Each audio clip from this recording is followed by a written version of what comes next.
All right, folks, so welcome to the second class on visual analytics. I'm super excited about what we're going to cover today in the class. And this weekend is going to be power packed with visual analytics, right? So I hope all of you are excited about that. So we're going to do Tableau, and tomorrow we're actually going to work on the Power BI suite in Excel. So we can install Power BI in Excel. And we're going to learn about a data modeling tool as well as a data visualization tool. So the data modeling tool that we're going to learn about is actually called Power Pivot, and the data visualization tool that we're going to learn about is actually called Power Maps, right? So that's what we've got for this weekend. So it's me with you for both of these days, and we're going to close out a lot of really vital concepts in visual analytics. So I hope all of you have the global superstore opened up, and let me see if we can get to Tableau. There we go. Okay, I think this is where we left it last time, isn't it? We'd worked on sales seasonality. Okay,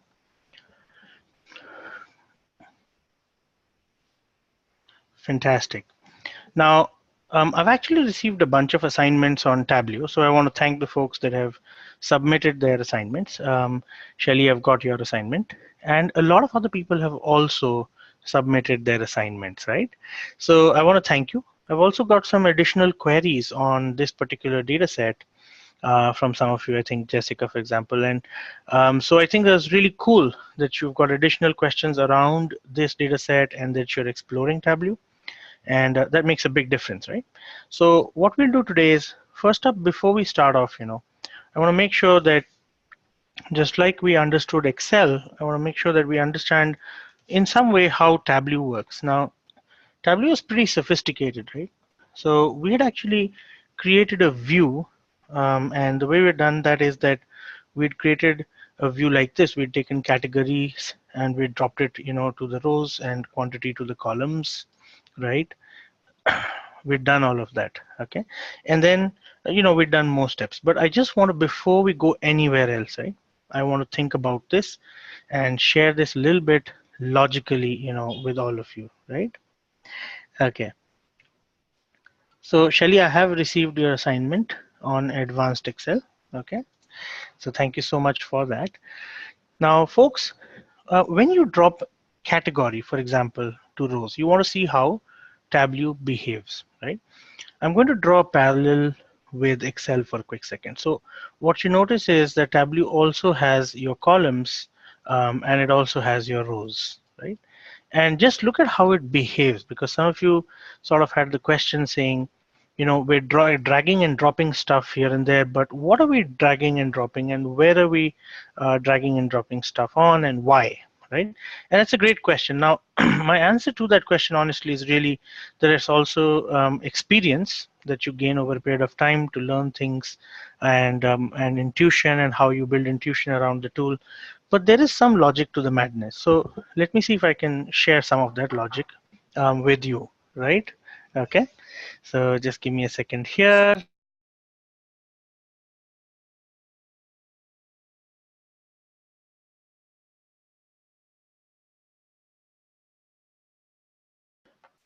All right.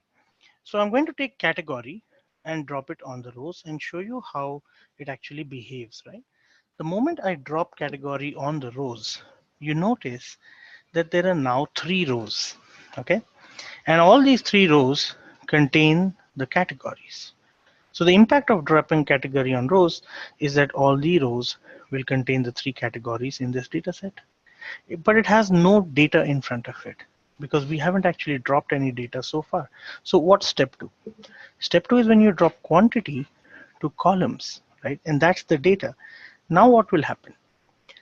You will see that there'll be in the columns, you will see, the different quantities, right? So you can see all the columns a little bit here in the background, but just to make it more apparent, right? There are these lines here, right? And these are your columns. So that's the way Tableau works, right? It works a little bit like your Excel pivot, isn't it? You all remember the Excel pivot. Now, when you drop segment to rows, okay, you already have category in rows. So what it's going to do is, in front of the category, it's going to put the segments. Each category has multiple segments, so it's going to do that for you, right? Okay, so that's the way it behaves. And then if you take market and drop it on the columns, well, you already have quantity on the columns. Okay, so let's just understand this nice and clear. You can see the quantity right here, and it's there in the columns already. So if I drop market on the columns, where would it go? Well, it can't go here, certainly not. So if it's not going to go here, then the place where it's going to end up is somewhere on top. So you're probably going to see the markets come here when I drop them on the columns. So let's do that. Okay, I'll take market, I'll drop it on the columns. And well, in this case, it worked really nicely. So you have market and quantity on columns, and in the rows, you've got furniture and you've got the segments, right? Okay. So this is how sort of Tableau sort of works around the rows and the columns, right? And the way you want to do is you want to play around with your data, and I'll drop market on top of color. You want to play around with your data and get a sense of how it's working, and get a sense of how you can actually play around with this. And I know some of you are doing that, right? I've seen the folks that have submitted their assignments. They've actually been playing around with Tableau, so they have started to understand how it behaves. And for those of you that have not, the moment you even play around with Tableau a little bit, right, you will get more and more comfortable. Yeah. Okay, so is this part a little clear to you, how the rows and the columns in Tableau are behaving?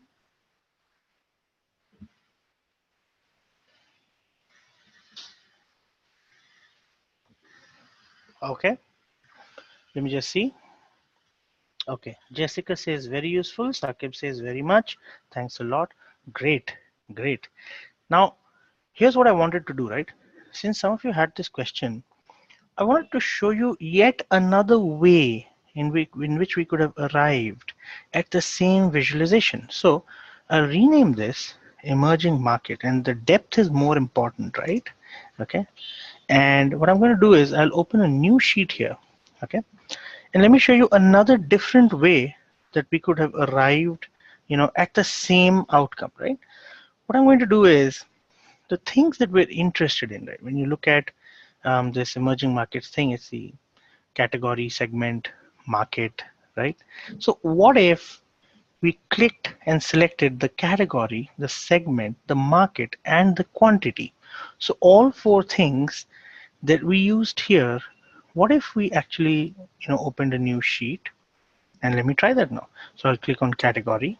Okay, I'll click on segment and select both of them together by using the control button on my keyboard. I think in a Mac you might have to use the command button. And then I'm going to select the quantity. Okay, there you go. That's number 3. And I'm also going to select the market, right? Number 4. Okay, these are the 4 things I'm interested in. I've actually got no clue what visualization may work out. Okay, but there what comes to your rescue is show me. So I'll go to show me. And as it so happens, show me's got a recommendation, and the recommendation is the vertical bars, right? The stacked bars. But we also know that horizontal bars are a little easier to read because they go from left to right. Okay. And let's double click horizontal bars and see how that goes for us. Okay. There we go. We've got this view here in horizontal bars, right? So let's see now, if you want to avoid the scrolling and you want a view per market, right now there's some scrolling here, and this is actually not a lot of fun, right? So what you could do is you could move market to the column and add color to market. Okay, so let's say you take market and just drop it to the column. Oh, there you go. And then you decide to put color to market. So here would be another way to arrive at the same visualization. There we go. Now, is this clear that there could be more than one way in which you could explore your data using Tableau, right? Is this part clear to everyone? Yeah? If you need me to show you again, I can show you again. Absolutely no worries, yeah? Okay, great. So, excuse me. So you're all clear now, on how you can actually explore the data in Tableau using a couple of ways. One is you could use the pivot, the rows and the columns, and play around till you get what you want, or you could use show me and play around with that too. Okay, and this is emerging markets. And I know Tableau may have been a mystery to you in the last class, but you'll become more and more comfortable with Tableau in this class. My moral of the story is that it's important to play around with your data and find answers to questions as best possible using Tableau Visual Analytics. And there's two ways in which you can use data visualization. And we're going to talk about both of them today, right? See, data visualization as a tool is used a lot in the analytics world for exploration of data. Okay, people take a static sample and they explore the data, right? After the exploration and some initial findings, you get into some heavy duty, data analytics or some heavy duty machine learning and modeling, right? And all of that. And you come out of that process with some findings, but again, you're going to go back to visualization. But this time, it will not be to explore. It will be to explain to your audience. Okay. How you use visual analytics and Tableau to actually explore your data can be significantly different from how you use it to explain your data. So today, we're going to spend some time on both of these things, right? We'll explore this data set in detail, okay? After we're done with the exploration, we're going to talk about one model, okay? Now, my goal is not to get into the depth of the model today because it's based on linear regression, okay? And you need not actually understand the model because Ujjwal will cover it next week. We will then see how we can explain our findings to the audience using two features in Tableau. One is called dashboarding and the other is called storytelling. And these are two features. Story points, in fact, is the exact name of the feature that we're going to use to explain the data to our audience. Okay, so that's the journey that we're going to traverse today, and I hope you're all pretty excited about that. Okay, and where we had left it last time was over here. Now, do all of you have this particular visualization in front of you? Yes or no? Because we do need this particular visualization with us to proceed. Hmm? If you don't, let me know and we'll show you how to do it. Okay, Shelly says yes. How about the others?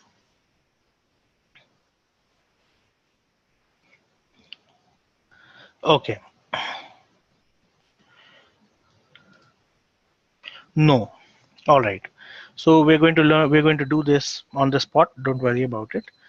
Now, in the meanwhile, I think for one of you, Tableau has expired, and this is an easy problem to solve, and let me solve it right away. So there's a lifetime version of Tableau called Tableau Public, and you can download it right away. So for anyone whose Tableau has expired, I've just sent you the link to download your free lifetime version of Tableau Public. Now, what I have right now, folks, is actually the full trial of Tableau. And how is that different? Okay, so let me show you. Okay,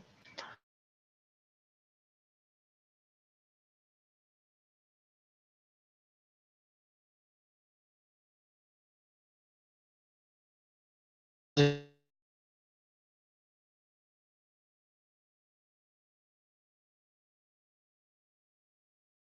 a full trial, which is a little bit different. So now and the data source, of course, is your global superstore data source. Okay, just give me a second here. Okay, and what I've done is I've dragged out the orders and dropped it there on the data canvas. So I hope all of you have done that, right? Okay. So let me just pull out a couple of things. I think I've got some product names, categories, and hierarchies, which we actually don't need right now. Okay, there we go. Yeah. So let's create this particular visualization in a different way. So we had done it in a particular sequence last time. Let's try to see if we can, do it in a slightly different sequence this time. Okay. So you can all see that I've got the category in this visualization. Okay, over here. I've got the order date actually 2 times, month and year, and I've got the sales. Okay. So what we're going to try to do is open up a new sheet. Okay, everyone can open up a new sheet, and I'm going to click on category, order date, and sales. So I'll select all 3: category, order date, and sales. Now, once I click on all 3 of these, I'll click on show me. Show me automatically recommends the discrete lines. Okay, so let me go ahead and select that, right? I've selected the discrete lines, and this is what you should all see on your screen. Please say yes in the chat box once you do.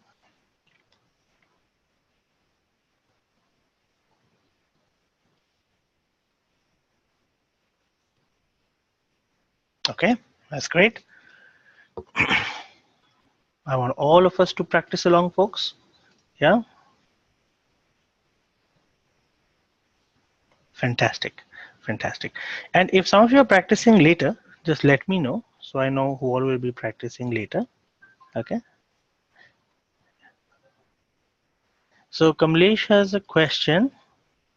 Why is category not showing up in a row? So that's a great question. Okay. So when we selected, and I've got a couple of people that are saying that they'll practice later. So that's great. Thank you so much for your response. So when we selected these and we went to show me has selected the discrete lines. In the discrete lines, Tableau decided to use category using color. Okay, rather than represent category in any other way, it decided to go for color. So why do you think this might have happened? Right? One is that it's really succinct, right? You easily get to see a lot of information without a lot of clutter. Okay, but what you'll also see is, and I can see some of you are practicing on mobile, is that if you go back to the theory, the things that we learned in the theory, you will find that categorical variables can be represented using different colors. Now, why is it choosing different colors? Because other variables have already been used in order to represent position and shape. So for the categorical variable, it picked up the color. Okay. So think about it as the fact that many different variables can be represented in many different ways. And what it has done, Kamlesh, is it has picked up category as color. Okay, good. So I hope that kind of explains that. I know some of you are downloading Tableau Public right now. That's great. No worries at all. Please download it. Okay. Now what we're going to do is we need to reach this particular visualization that we had found last time. So what we're going to do is we're going to change the order date to months in the columns. Okay. So here in columns in order date, there's a drop down. I'm going to select that and I'll select months. Now all of you are beginning to recognize that we had done this last time, right? Now what I'm going to do is I can take category and move it from color into the rows. Let's try to do that to Kamlesh's point, and I'll drop category on top of the rows like this, And this is what you should get. Can all of you say yes once you're done?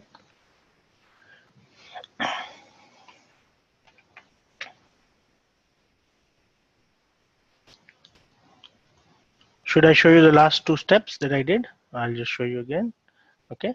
The last two steps were I changed the order date to months and I moved category from the color into the rows. There you go. Okay. That's great. Now I'm going to drop order date again on top of color. And I show you the significance. I drop order date on top of color. Oh, and now you recognize something that you done last time as well. Okay. And you can also drop sales on top of the tooltip again, like this. What we'll do is this sum of sales, we'll choose YOY. And last time we've done that, year over year growth, right?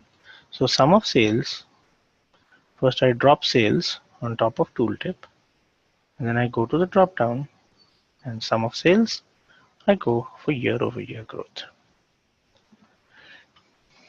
Now if you go to any point in the graph, there you have it, right? Is everyone clear about this?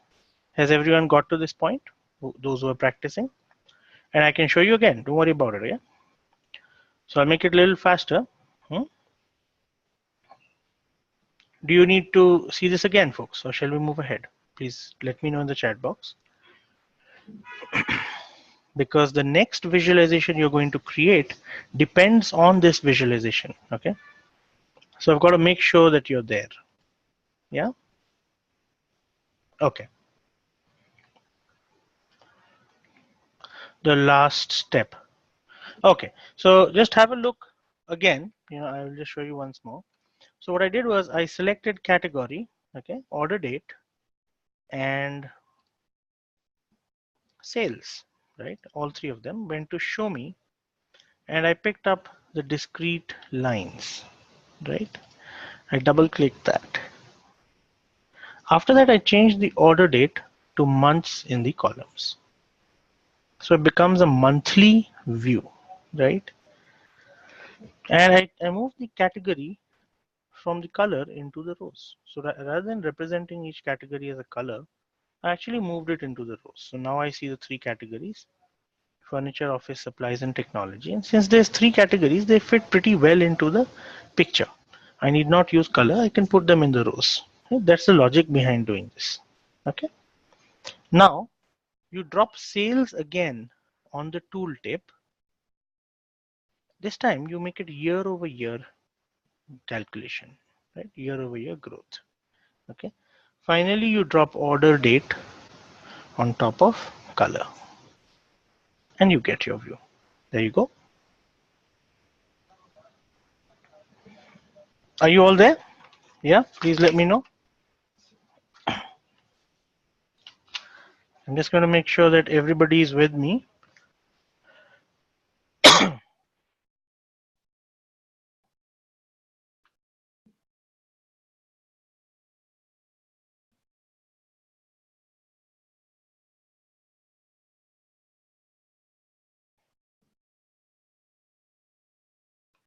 All right, that's great. I think most of you are with me, right?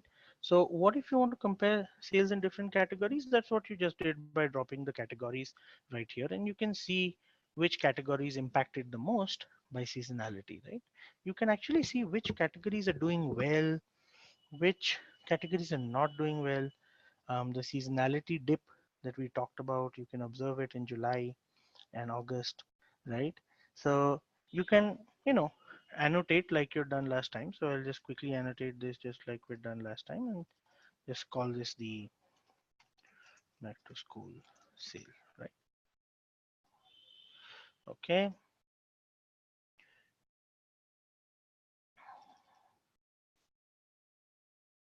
Hmm, maybe seasonality prior to the back to school scale. Okay, there you go.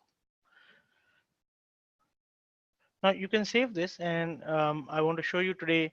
I have the full version of Tableau. So I want to show you how best you can actually save your work. Okay, am I audible to everyone?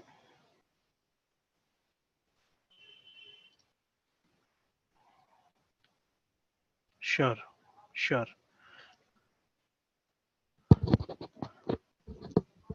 Okay. So Jessica, Kadir, Shelly, can you hear me? Okay. Okay. I'll try to be a little bit louder, folks. So the only challenge is I have a little bit of a sore throat. I'll give it my best shot to be loud enough. Might have to take a little break. Yeah. Okay. So Kadir is not able to get the category. So Kadir, what you need to do is drop the category. Okay. Um, on top of colors, right, from the rows. So you remember that category was in the colors, right? So you have to pick it from colors and drop it on the rows. Okay, so you can actually pick it from here and drop it on to the rows. In case you don't have it there, just take it from here and drop it there. That should get you your visualization. Can you try and let me know?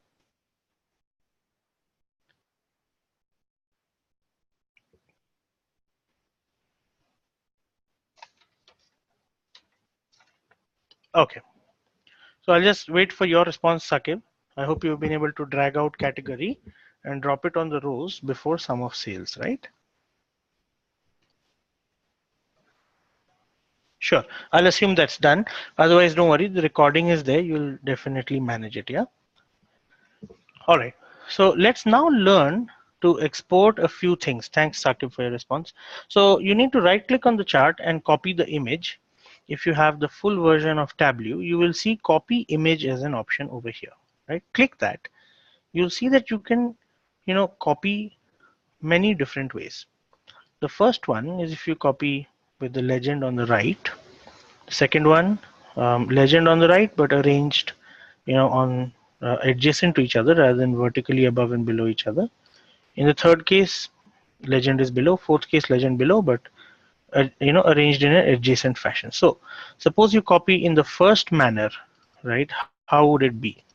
The way it might be if you copy in the very first way is a little bit like this. So I'll insert a new slide here, yeah, and show you what it looks like. Hmm, there you go. But if I were to copy the image with the second option, third option here, can copy like that. Okay, it might actually be a little bit different. So let's show you again. So when you export, you have these options, right? Now you can see the legend is below. Okay, so what we learned in the theory, right? If you remember the theory that we talked about, we learned that the legend should be near the view, either on the right or below, right? Again, we talked about cultures and the fact that if you were in Japan, you might keep it below, but that if you were, in the Western world, you might keep it on the right hand side because people read from left to right. So it's very important to understand why we do what we do, right? Is this clear to everybody? Exporting the, dashboard as a image. Is that clear to everyone?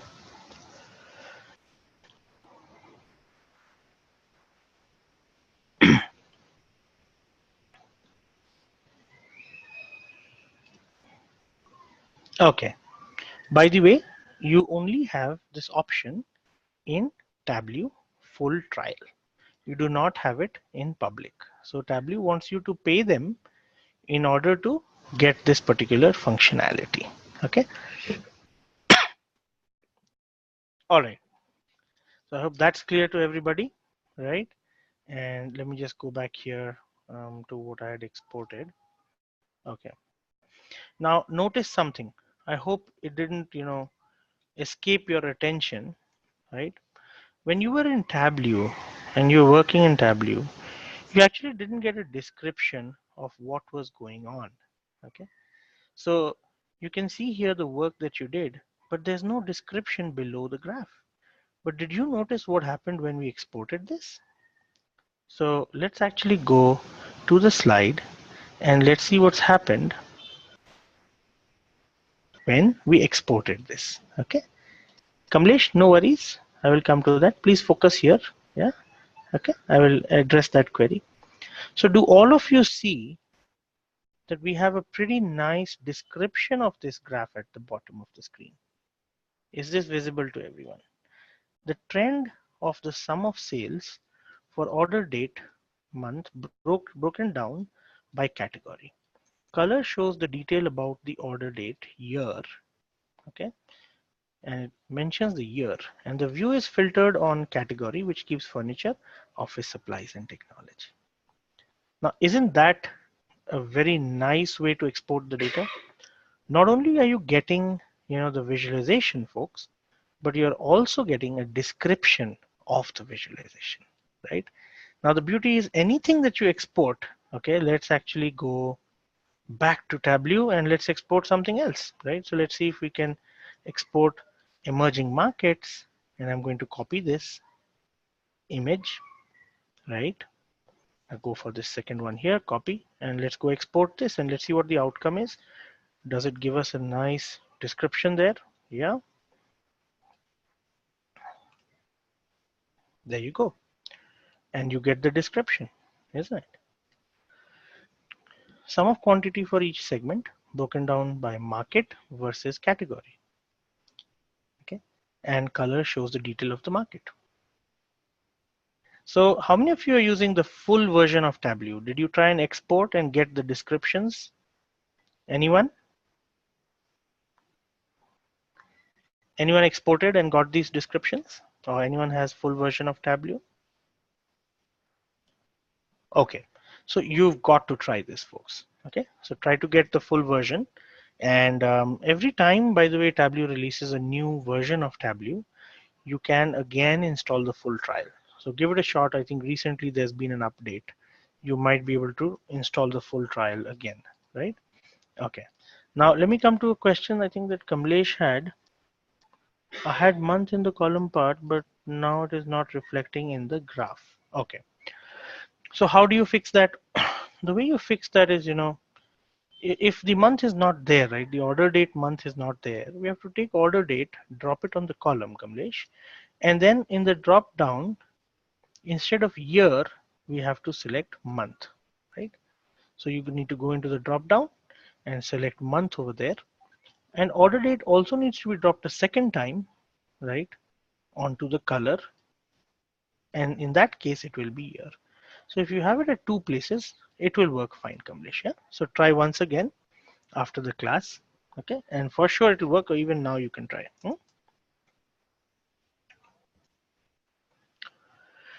Okay. Okay. So Kamlesh, it should be working. I would encourage you to watch the video and just repeat the steps. Yeah, and you will definitely get the visualization. If the graph is scattered, go to show me and select lines discrete. This one here. Okay. So try to double click that and hopefully you should get it. Yeah. Otherwise, you can start with us from the next visualization. Right. Okay, Kamlesh, give it a shot.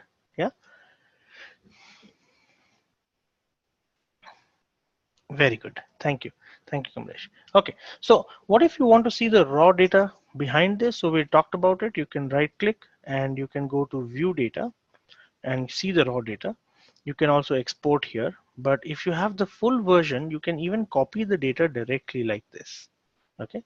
And you can go and paste the data right away into Excel. So this is nice and easy if you have the full version, and then you can do any other analysis that you wish to do in Excel. For example, you might want to do a heat map analysis in Excel of all the percentage difference in sales to see in which particular months do you have the percentage difference in sales being the highest, right? So all of this is easily possible if you have the full trial. Yeah.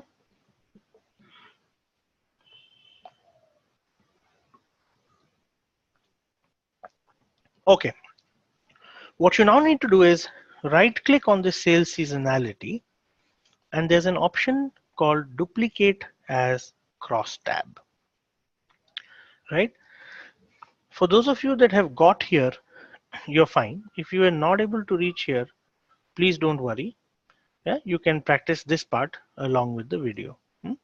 So what I did was I right clicked on sales seasonality and I duplicate this as a cross tab, and it generates a cross tab report here.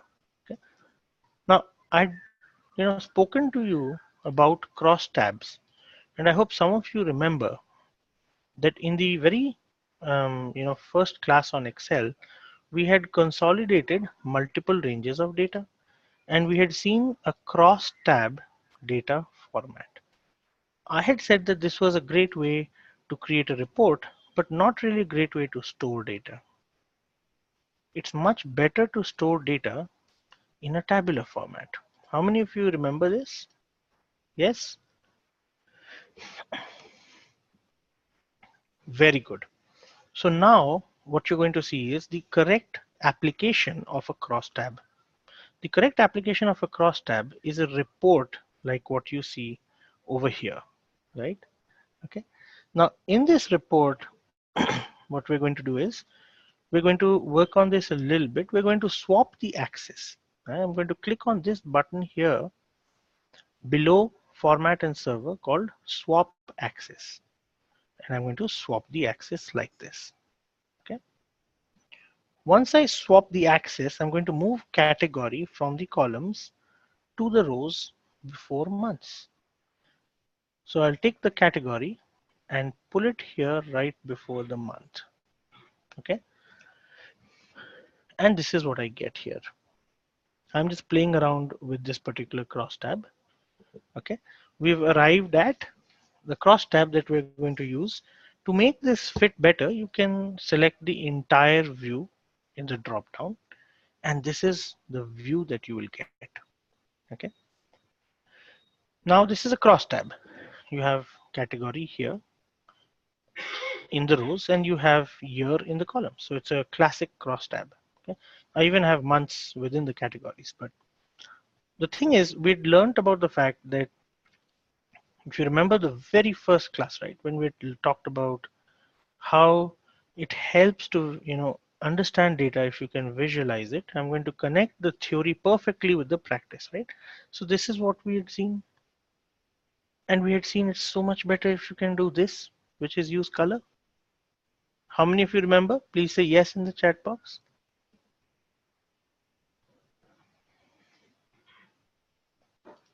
Okay, great. So it's time to practice what we had learned in the theory, right? Let's connect it up perfectly. So let's go back to Tableau. See, these numbers, no human being can read or understand these numbers intuitively. Okay. So what we're going to do is we're going to use color to our advantage. We're going to take profit and drop it on top of color because our key concern is profitability, right? So let me drop profit on top of color, and immediately you can actually see how you're doing and where you're doing well and where you're not doing well. But wouldn't it be great if these colors were a little darker? So I'll click on top of color and edit colors. I'll go for green, deep green for profits, right? Step up the color to 6 steps and use the entire color range. Checkbox entire color range, 6 steps, and click OK.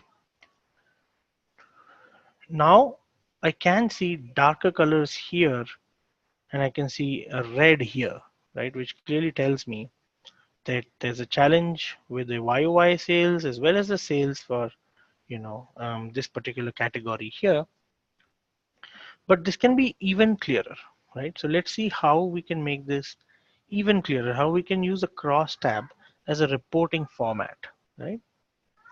Once you've changed the palette to red and green, the next thing you could do is to make it even more visual. You can undo that step. You can press a Control Z. I'm undoing the coloring step. What I'm going to do is I'm going to change the mark type.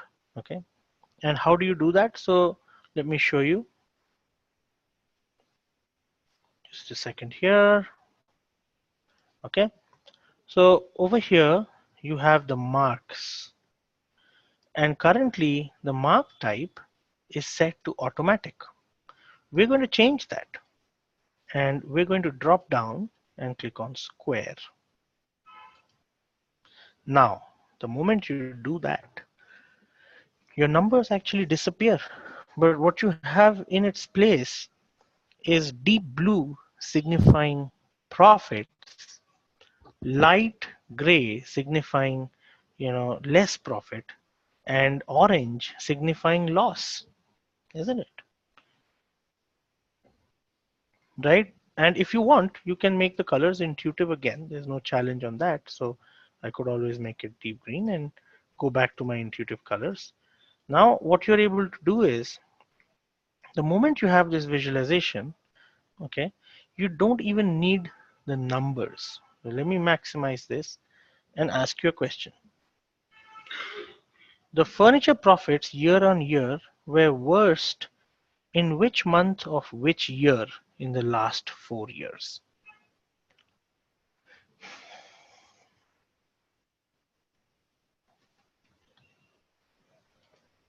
You got it, right? January 2012. But as it so happens, there are no numbers on my screen at all. So how did it work? What's the magic, right? So it's the visualization. And what we learned in our classes, the human beings are fast like this, but we're even faster when it goes like this, right? But now, if you like to see your numbers, there's no challenge there. So again, let's connect up our theory with our practice perfectly. Okay. So what we're going to do is we're actually going to add our numbers here by clicking on label and clicking on show mark labels like so. So there you go. You've got your numbers too. Okay. And it becomes easy to see that, the profits are good in office supplies and technology, but furniture does not seem to have that dark green color towards the end. Do you all notice that? Furniture remains light green, but the ones that become dark are office supplies, okay, and technology. Does everyone notice that? Look at technology here. Wow, right? But furniture, not so much. Uma says yes. How about everybody else?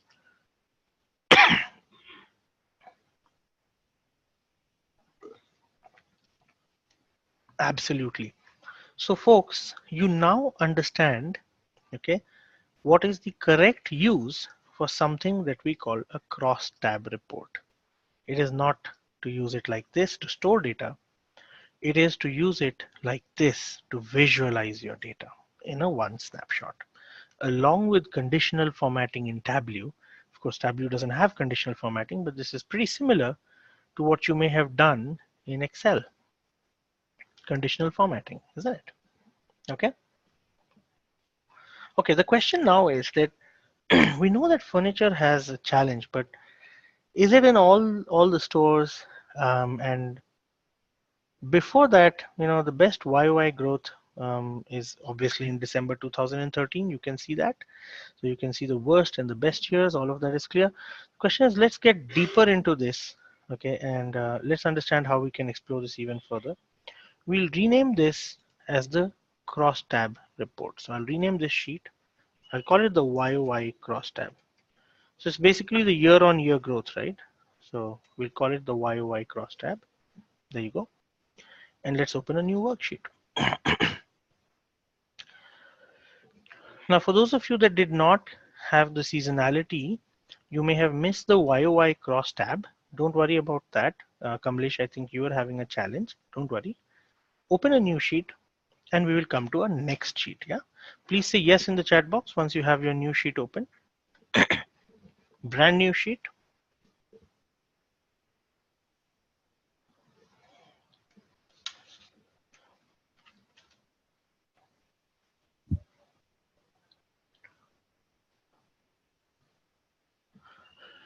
Okay, great. So now folks, we all had done it. It should be nice and easy. Click on, we're going to investigate the furniture profitability issue, right? We now know there is a challenge with furniture profitability, right? Let's investigate this further.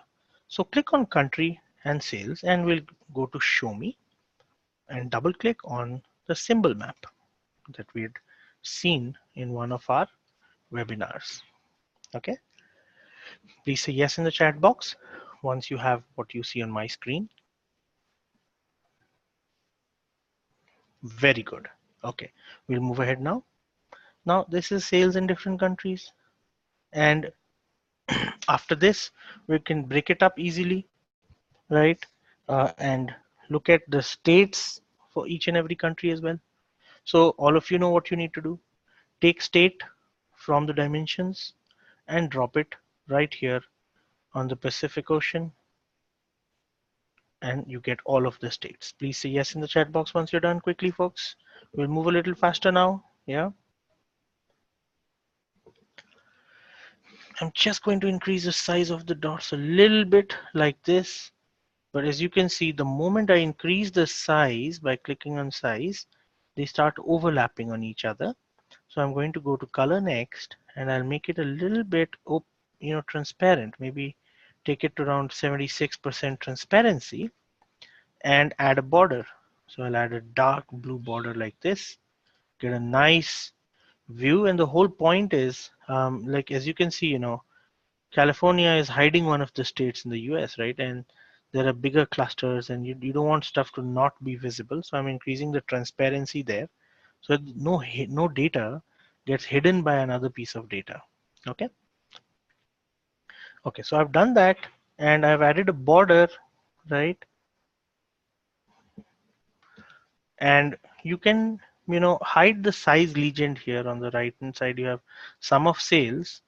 So there's this drop down here, right? You want to click that drop down, little caret, and you can hide this card. Yeah.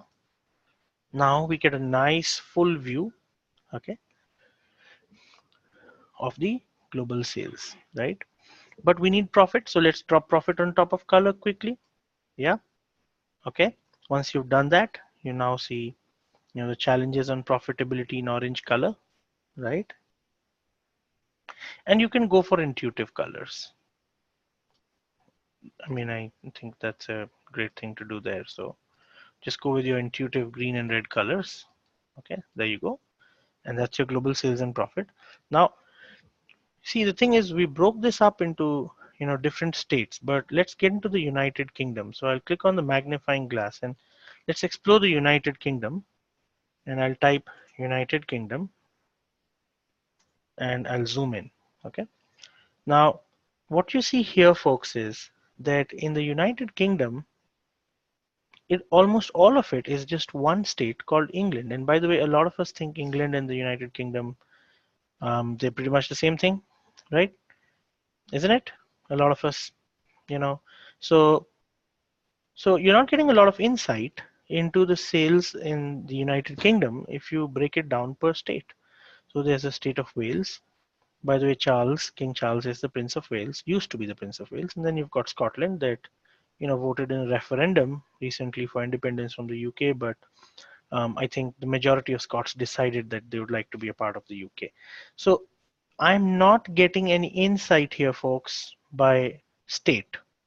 If I'm not getting insight using state, what should I drop from the dimensions onto the graph in order to get more insight into sales and profit in the United Kingdom?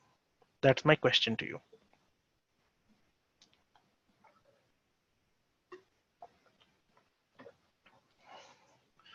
Very good. Sakib, Divyesh, Amit, Shelly, right? Very good. So let's take city, and you're now learning. See, what we just did together, folks, right, is what we learned right at the beginning of the course, is that now I'm going to connect the theory again with our learning. So we learned that you can, visually connect different views. You can collaborate and visualize. Look at the last bullet, right? And we just collaborated. When I asked you the question, saying that, hey, look, I can't get a picture of the sales and profits in the United Kingdom using state. What should I do? And you came up with a suggestion that drop the city.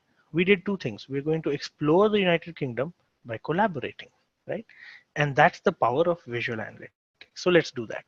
I'll take city and I'll drop it on top of the map.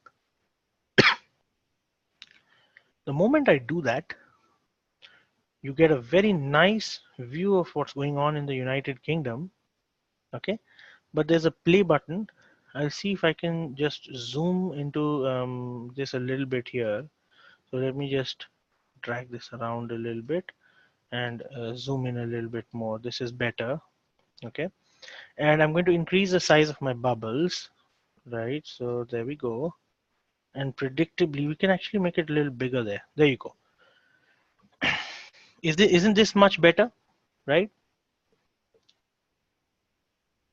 Isn't this a much better view of what's going on in the United Kingdom? Okay. And now, absolutely, Uma says yes. And you can see that London is a lot of sales. You can see that Ireland, nobody had figured this earlier, but it's not really hugely profitable, neither Dublin nor Cork, right? Decent sales going on in Edinburgh and Glasgow, the tourist capitals, right? And some decent clusters here, in Middleborough and Sunderland. So another little cluster here, right, near Manchester and Huddersfield. So and then losses as well in Birmingham, by the way, yeah, and Sheffield. Okay, and you also notice, by the way, as you get into the city view, that the Netherlands seem to be a total disaster for a company. Now, we didn't realize this, in the world view, but in the local view that we have here, it becomes much clearer. So I'm going to unpin now by clicking on the unpin button over here. Don't miss it, so you know how to go back. And I've come back to the world view, and something has gone terribly wrong with my bubbles here. And what's gone wrong is that I have the city. So I'll take the city, okay, from over here and drop it out, pull it out, okay. And the other thing is I'd increase the size of my bubbles. So I'll take them back to around 50%. Yeah, there you go. And work on my transparency. So that's how you sort of explore your data visually there. All of you back to the world view now.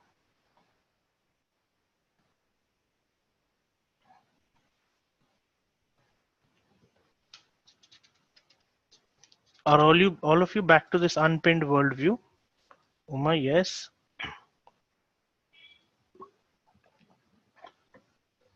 Amit, Jessica, Divyesh. Okay. Okay, fantastic. All right. So what I'm going to do is we're going to investigate poor furniture profits. And what we're going to do is we'll take this category, right? And we'll drag it and drop it on the filter shelf. In fact, we already have category here on the filter shelf. Okay. So what we can do is right click category and show the filter, right? So I want to confirm all of you have category in your filter shelves, right? Kamlesh, Uma, everybody. Do you see category here in your filter shelf? Please say yes if you do.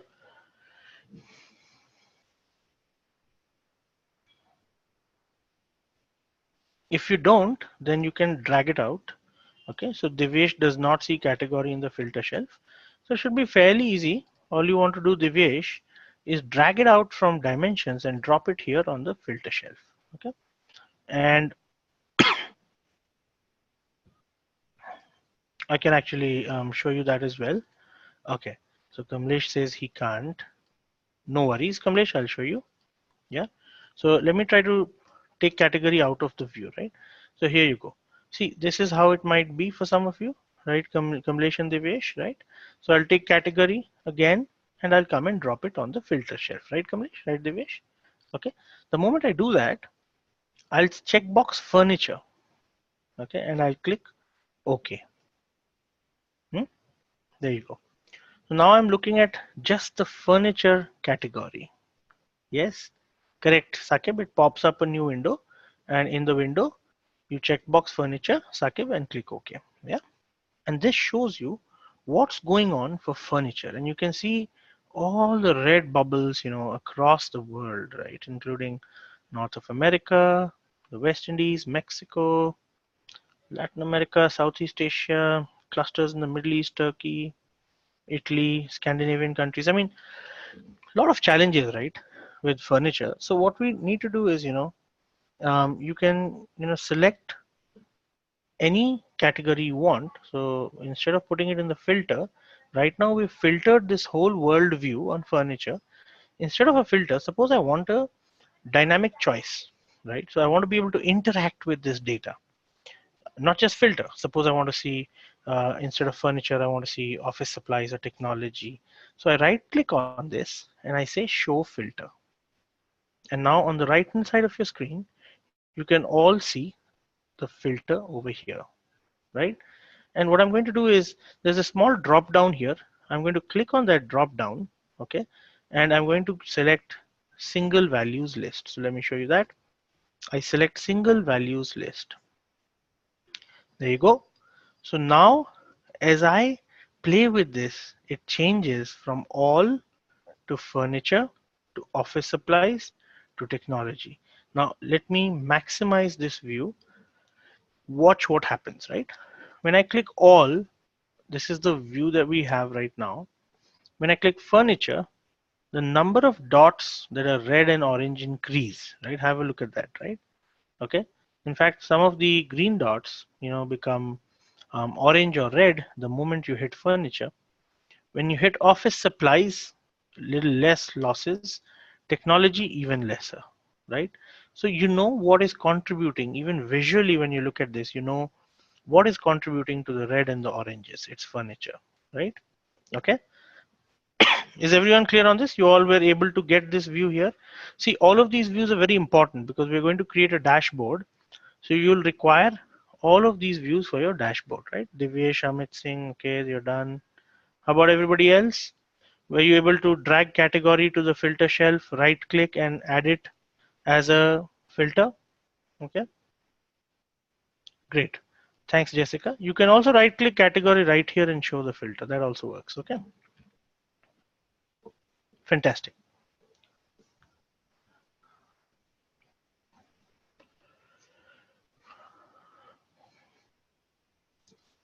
Okay, so let's move ahead now and let's rename this global sales and profits. So I'll rename this sheet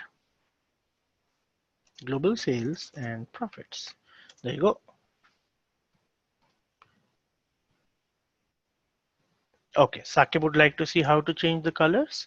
So you click on color, Sakib, you click edit colors, and here instead of blue, you select green and you step up the colors, checkbox this, make it 6, and checkbox the full color range and click OK. You're done, Sakib. There you go.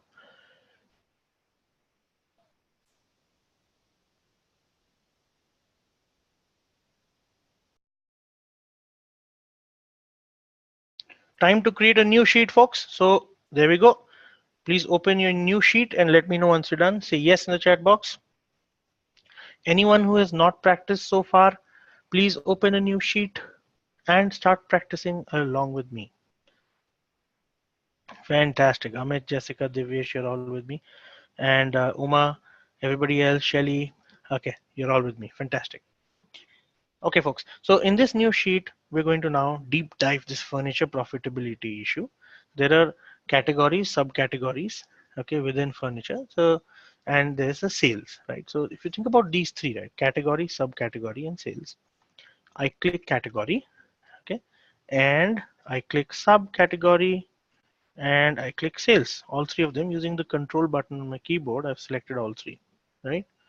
And show me has some suggestions for me and I'm going to go with the suggestion. This time it says horizontal bars. So I'm going to go with that suggestion. And this is the view that you should get. Please say yes in the chat box once you have it. Let's move a little faster.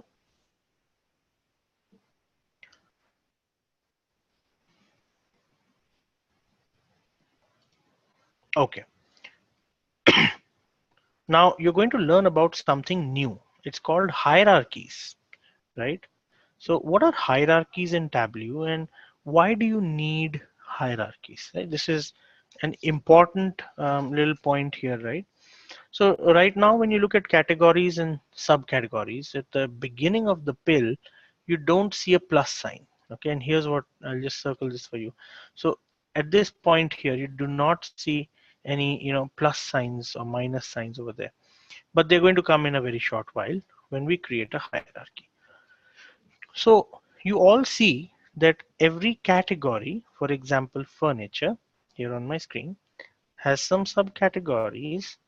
For example, bookcases, chairs, furnishings, and tables.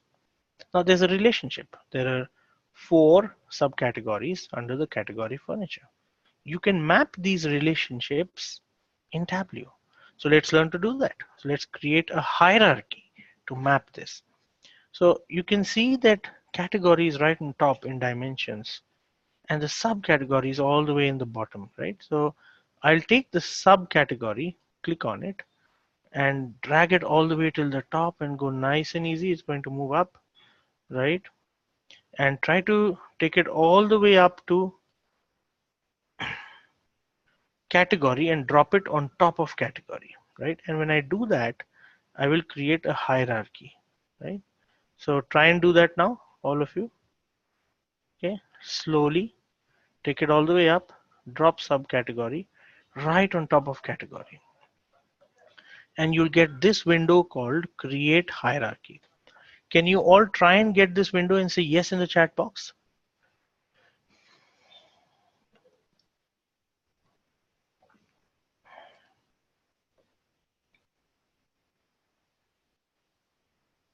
Okay. Amit, Shri, Sakib, Divyesh. How about the others? Jessica, Shelly. Okay, Jessica's there. No, Jessica didn't get it. Okay. Okay. All right, I'll show you again. No worries. Yeah, let's just see who all have got it. This is important. Shelly says, can you repeat? Kamlesh says, yes, he got it. Okay, Jessica, Shelly for you. Uma, I hope you got it. But if you did not, I'll show you again. So here we go. See, I'm going to scroll down in dimensions using the scroll bar. Come and click on category. I mean on subcategory, pardon me. And I'll keep this pressed. I will actually keep this pressed on my mouse and I'm going to drag this up slowly, right? So as you drag this up, you will reach right on top, which is a category, and I'll drop subcategory on top of the category. I'll create this hierarchy and I'll call this the hierarchy, the products. I'll just rename this products hierarchy. There you go. Okay. Oh yeah, Uma is practicing later. My apologies, Uma. I forgot. Okay. So I've actually created this products hierarchy with categories and subcategories, and I can even put the product name as a part of this hierarchy. So let me drag this product name and drop it slowly after the subcategory. There you go. Now you can see 3 things in this little hierarchy I've created: the category of the product, the subcategory of the product, and the name of the product, right? You got it? Shelly and Jessica, did you give it a shot this time? Now, what is the benefit, folks? The benefit is that once you've done this, you will see these minus signs pop up in front of category and a plus sign in front of the subcategory. Do you all notice this now? The minus sign and the plus sign right in the beginning of the pill. Do you see it? Yes or no? Fantastic. So what's the benefit? Let's see that now. Okay. When I click on the minus sign in front of category, it automatically minimizes all the categories. The subcategories all get minimized. All I see is the categories. I click on the plus sign, I can see the subcategories as well, right? There you go. So I can collapse the entire hierarchy and I can structure the data and improve the interactivity of the visualization by using hierarchies in Tableau, right? Is that clear to everyone how a hierarchy helps? This was not possible before we created this hierarchy. Now notice that subcategory also has a plus sign. So if I open that, it opens up the whole laundry list for each and every subcategory. Now, this is a huge laundry list, right? So in bookcases, it opens up all the product names. So remember, we had in this hierarchy category, subcategory, and the product names. Now it's opened up each and every product name, but this is a little too much, isn't it, from a visualization standpoint? So I'll click on the minus sign again, and we'll come back to this particular view, and this should be fine, for the time being for us, right? Okay, so you're now clear on the hierarchies and their significance, and we've created this hierarchy called products, and let's move ahead from here and take it forward, right? What we're going to do is swap the axis, and I'm going to click on swap axis now on top of the screen over here, like this, and we're going to learn about sorting in Tableau. Okay, so let's just quickly sort of summarize some of the things that we're learning here in our presentation, and I'm going to update this particular deck and share it across with everybody. So where did I paste my data the last time? Okay, let me just add it here at the end of this. Yeah, so I'll add a couple of slides. Okay, so we learned about hierarchy and the fact that it helps with a couple of things. It helps structure the data in Tableau, and along with the structure, it also helps the exploration and interactivity. Okay, this is the feature that we learned. Now the next feature that we're going to learn is to sort, and we'll learn to sort using the menu bar, and we will also learn to sort using quick sort. Okay, there you go. So let's learn to sort in Tableau. Okay, so on top you've got over here the icon that says sort by sales, descending and ascending. What you're going to do is you're going to click on category in the columns, and it'll become a little dark blue. Now watch that. I've done that, and my apologies if it was not clear, but you would have noticed that the moment I click on category, it becomes dark blue. Now when I go to sort category, it says sort category by ascending sales or descending sales. I'm going to choose descending sales. Okay, so I hope all of you have swapped access, clicked on category, and you click on descending sales. The moment you do that, you get your descending order of category. Right? Technology is the highest sales, furniture next, office supplies the least sales, right? So this is the feature for you to actually sort, but there's another feature within this, which is the quick sort, and let's learn how that works. So as you can see, for the technology category, within the category, there's no order, right? So these are not in ascending or descending order. So what if you want this to be in ascending and descending order? You need to come to the border over here. And there's this button here that says, it doesn't have a pop-up, but this is a quick sort button. Now it doesn't reveal itself generally unless you actually go to that particular point on the border. So let me make it a little easier for you. Watch what happens as I actually go there now. Okay, there you go. So you can see the quick sort. So I'll click on that once. The moment I click on that once, it sorts the subcategories within the categories. Now, by the way, the categories are sorted in a descending fashion. By clicking once, even the subcategories within the categories become descending. By clicking twice, they become ascending. By clicking thrice, it goes back to the random order that you saw first. Okay, so I want all of you to click quick sort once, twice, and thrice and see the sorting within these categories for the subcategories. And I want you to say yes in the chat box once you've done that.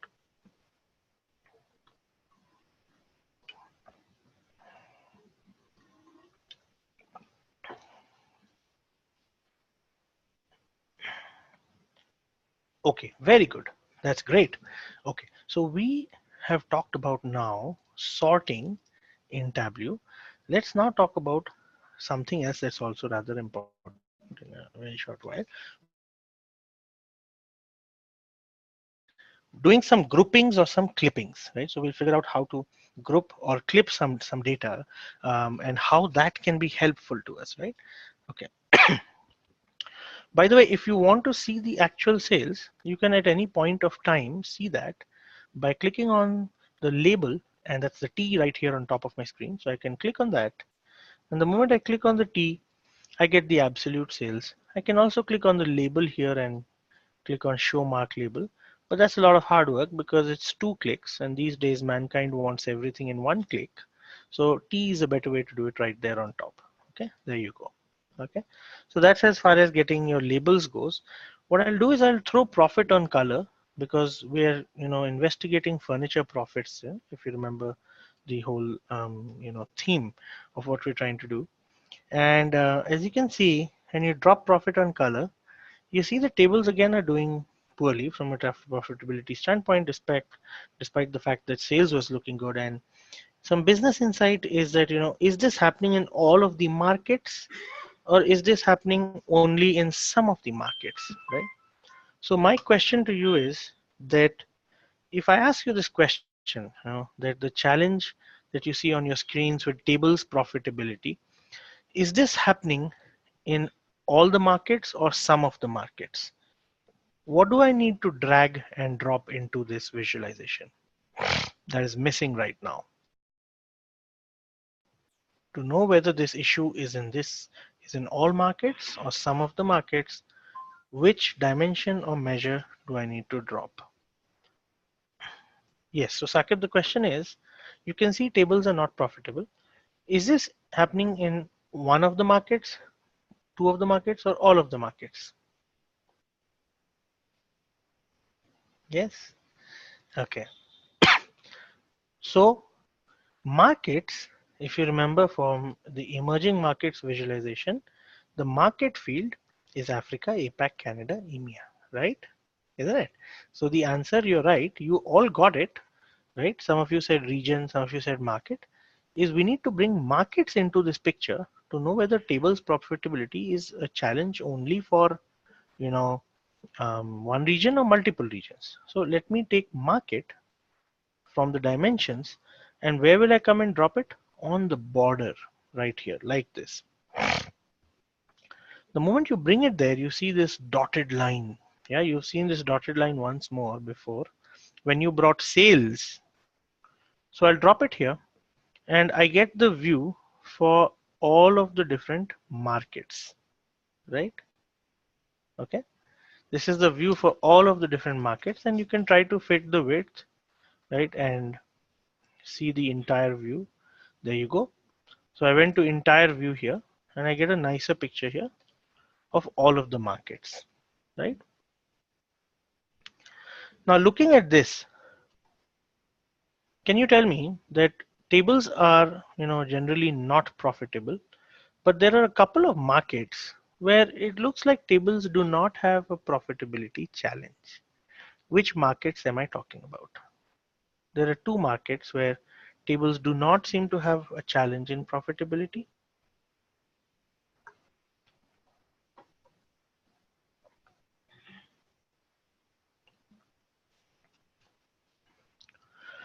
So you're right, Africa and EMEA, and to an extent Canada. Now my next question is, are these statistically significant given the overall sales numbers? Are these statistically significant markets, or are these emerging markets?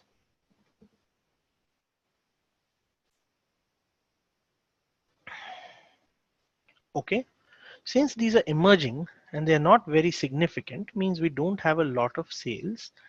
Okay, do we, as we explore this data, do we need market in this visualization, or is it fair to conclude that US, LATAM, EU, and APAC are most significant markets? Tables are not profitable. So is it fair to remove markets from this visualization and let it go if it is not statistically significant?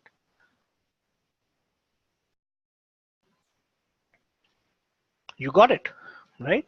So let's do that. Absolutely, I totally agree with you. You guys are great. So what we're going to do is that we're going to remove markets from the picture. There's no need to have markets there. It's not really conveying a lot, right? and I let go of markets like that. Okay.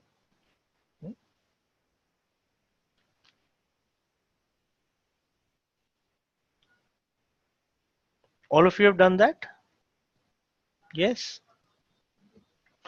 And what you can also do apart from this is that there's other things that are not significant.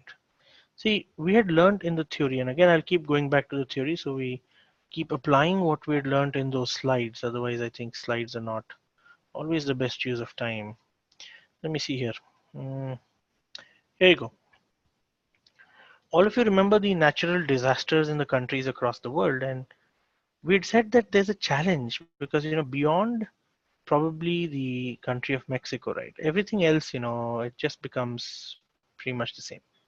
It's not conveying a lot. So you could probably say, the top 6 countries of the world are really big on natural disasters, and after that, everybody else could be clubbed together, right? And that wouldn't really hurt what we understand from this visualization. So you don't want to use, a visualization just for the heck of it, right? So let's go back.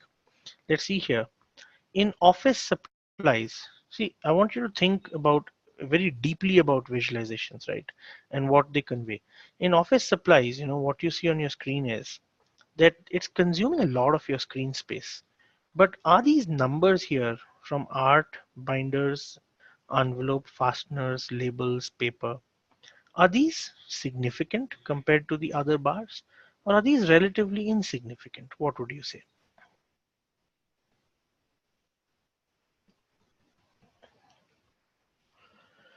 Okay, you're absolutely right. They are not important. They're not that significant. And Uma has the point. Let's all clap for Uma. So it's time to clap. And she says they can be combined. And with this, we're going to learn our next feature. Thank you, folks, for that clapping that's going on there.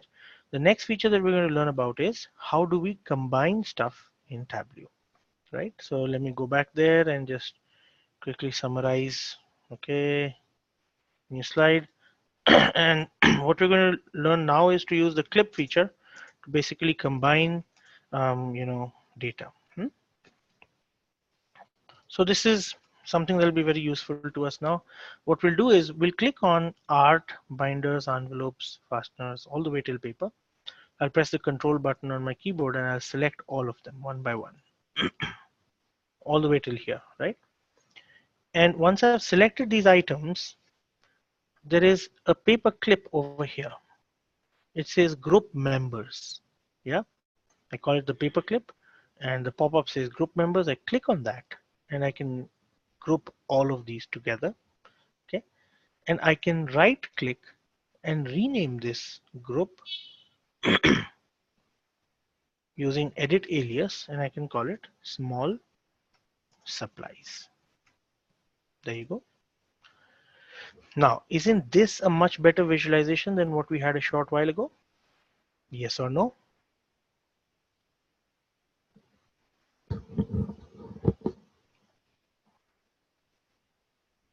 There you go, right?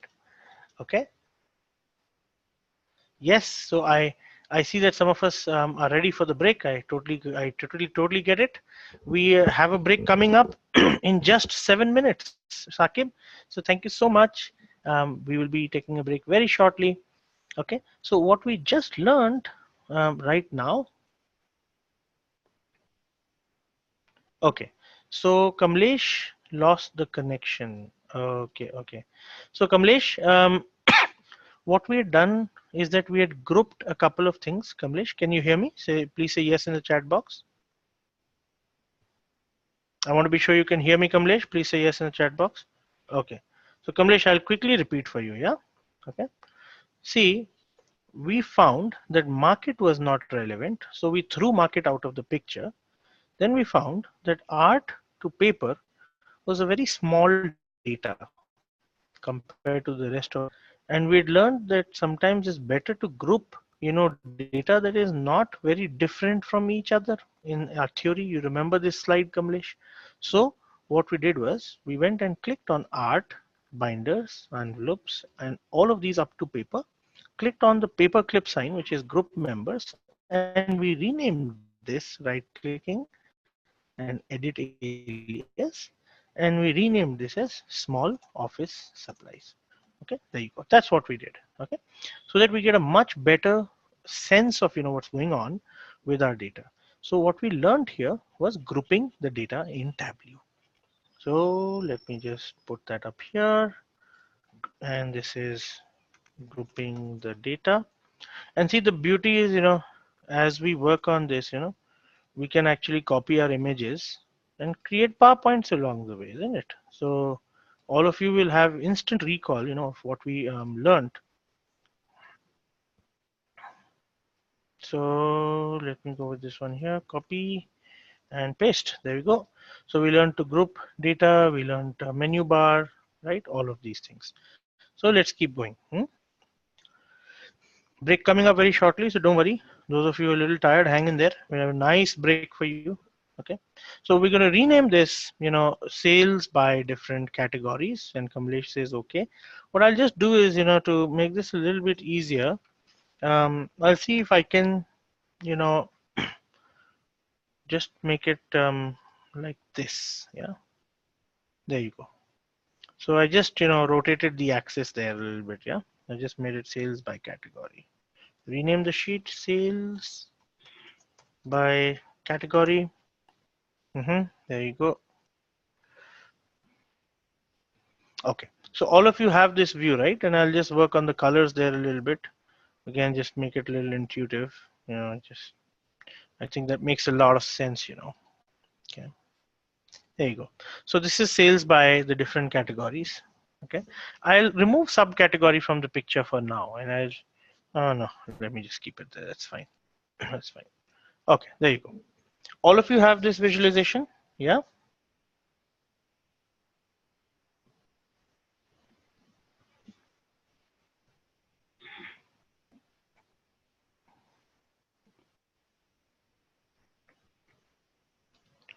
Fantastic. Fantastic. All right. Divyesh says he's not able to group the data. No worries, Divyesh. See, you just click on this bar here, you click on the next bar, and you come to this, group member sign. You click on group members and it creates one member. See, it's combined copiers and machines. Very easy, Divyesh. See, here you have copiers and machines. You click on the two bars and you click on this clip sign here and it groups them into copiers and machines. See, nice and easy. Just try it once more, Divyesh. During the break, you'll surely get it. Okay. Okay, great. So we have 3 minutes before the break. So let me just recap very quickly all the things that we learned. Yeah. Okay. So emerging markets, we learned that there are many ways in which you can reach the same visualization. We learned about sales seasonality. We learned to arrive at this in two different ways. One in the last class, one in this class. Right.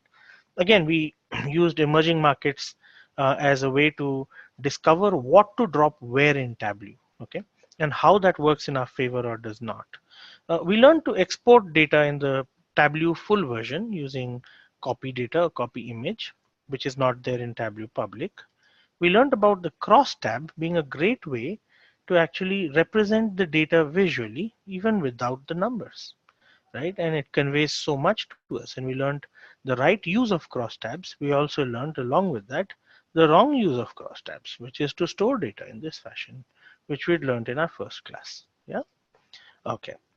The other thing that we learned was global sales and profits, and we learned about how to explore data collaboratively, especially when we went into the United Kingdom, for example, right?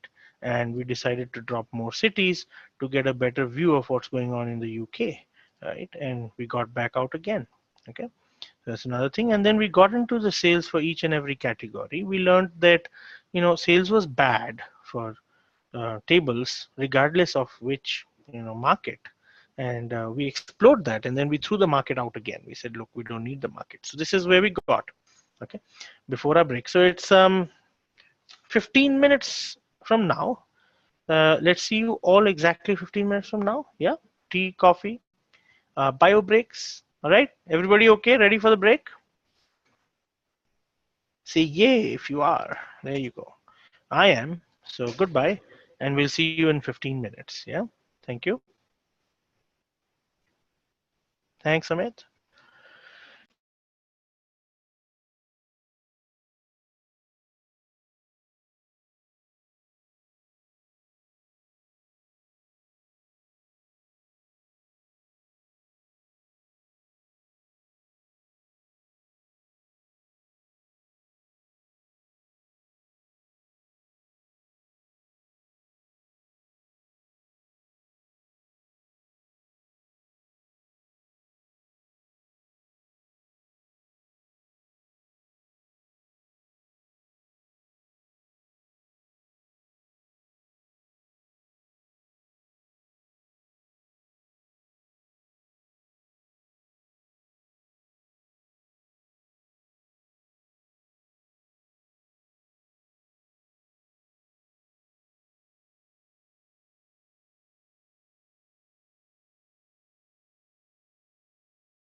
The break will end in 2 more minutes.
All right, folks, are we all back?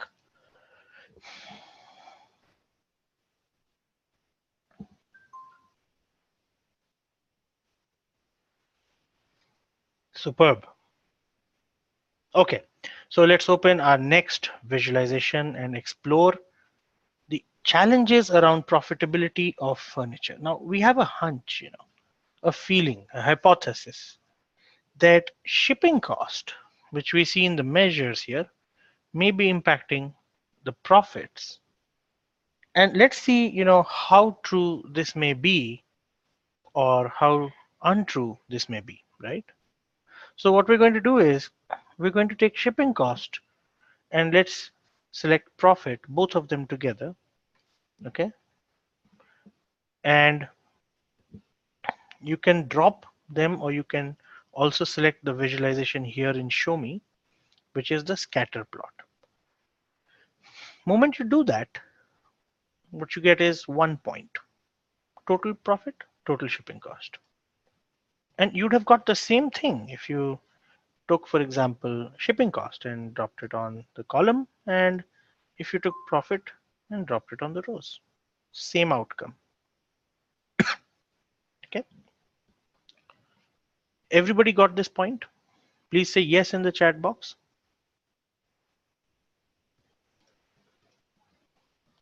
Great. Fantastic. Now we're going to break down this total profit, total shipping cost. So investigate what is the impact of profit on shipping cost. Okay. What you want to do now is you want to take the market and drop it on top of shape. Now you might have a question for me saying, why are we dropping the market on top of shape? Okay, and here's the answer coming your way very shortly. But first, do it. And say yes in the chat box if you can see what you see on my screen.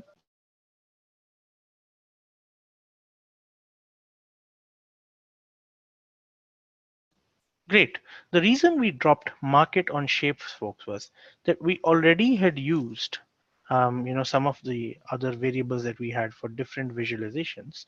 If you go back to the theory, and let me see if I can find it here for you, you realize that a categorical variable can be represented very effectively for human beings by using shape. Now, what kind of a variable is market? Quantitative, ordinal, or categorical? Is market quantitative, ordinal, or categorical? Categorical, right? You got it. So I'm making an extra effort to explain everything we do so you know exactly why we're doing what we're doing, right? So I dropped market on top of shape because it's a categorical variable and I got this view over here. Now the blue square represents APAC because it's a square, okay? And the star is EU, and each of these points is the total for that market. So we had total profit and shipping cost. Now you see the total for each and every market in a different shape. Nice and easy to understand, right? What you want to do now is you want to drop category on top of color, and this is going to complicate things a little bit, but we'll simplify them later. So find category in the dimensions and drop it on top of color. Again, category is also a categorical variable, isn't it? So you notice that I picked up shape for the market. Now, if I tried to pick up shape again for the category, it would not have worked because you cannot keep picking the same visualization, which in this case is shape, for many different variables, which in this case is market, which in this case is also the category, right? So you can't keep picking up the same visualization from different variables. So I said, no, I'll take color to represent category. Okay. So the thinking behind what we do is really important, right? And I hope this helps all of you. You know why we're doing what we're doing. So we took category and we dropped it on top of color. What would have happened if we had taken category and dropped it on top of shape? So let's try that. What's the harm, right? We've got to explore the data, right? So let's find category and drop it on top of shape. And it actually reduces the market. The market's disappeared. Do you see that? The market's gone. So you want to hit Control Z. That won't work. You want to drop category on top of color. Now you understand why I've done what I've done so far. Are you all clear? Are you all clear so far? We're plotting transactions on a scatter plot. Okay. Jessica's clear. Amit, Divyesh is clear.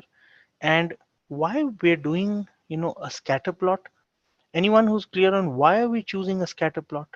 I could have chosen a bar graph, a pie chart. Why am I using a scatter plot? I'm trying to investigate shipping cost and profit. Anyone? Ujjwal may have also shared this. Why are we using a yes? So, folks, let's all clap for Amit, right? Okay, let's all clap for Amit. Excellent response.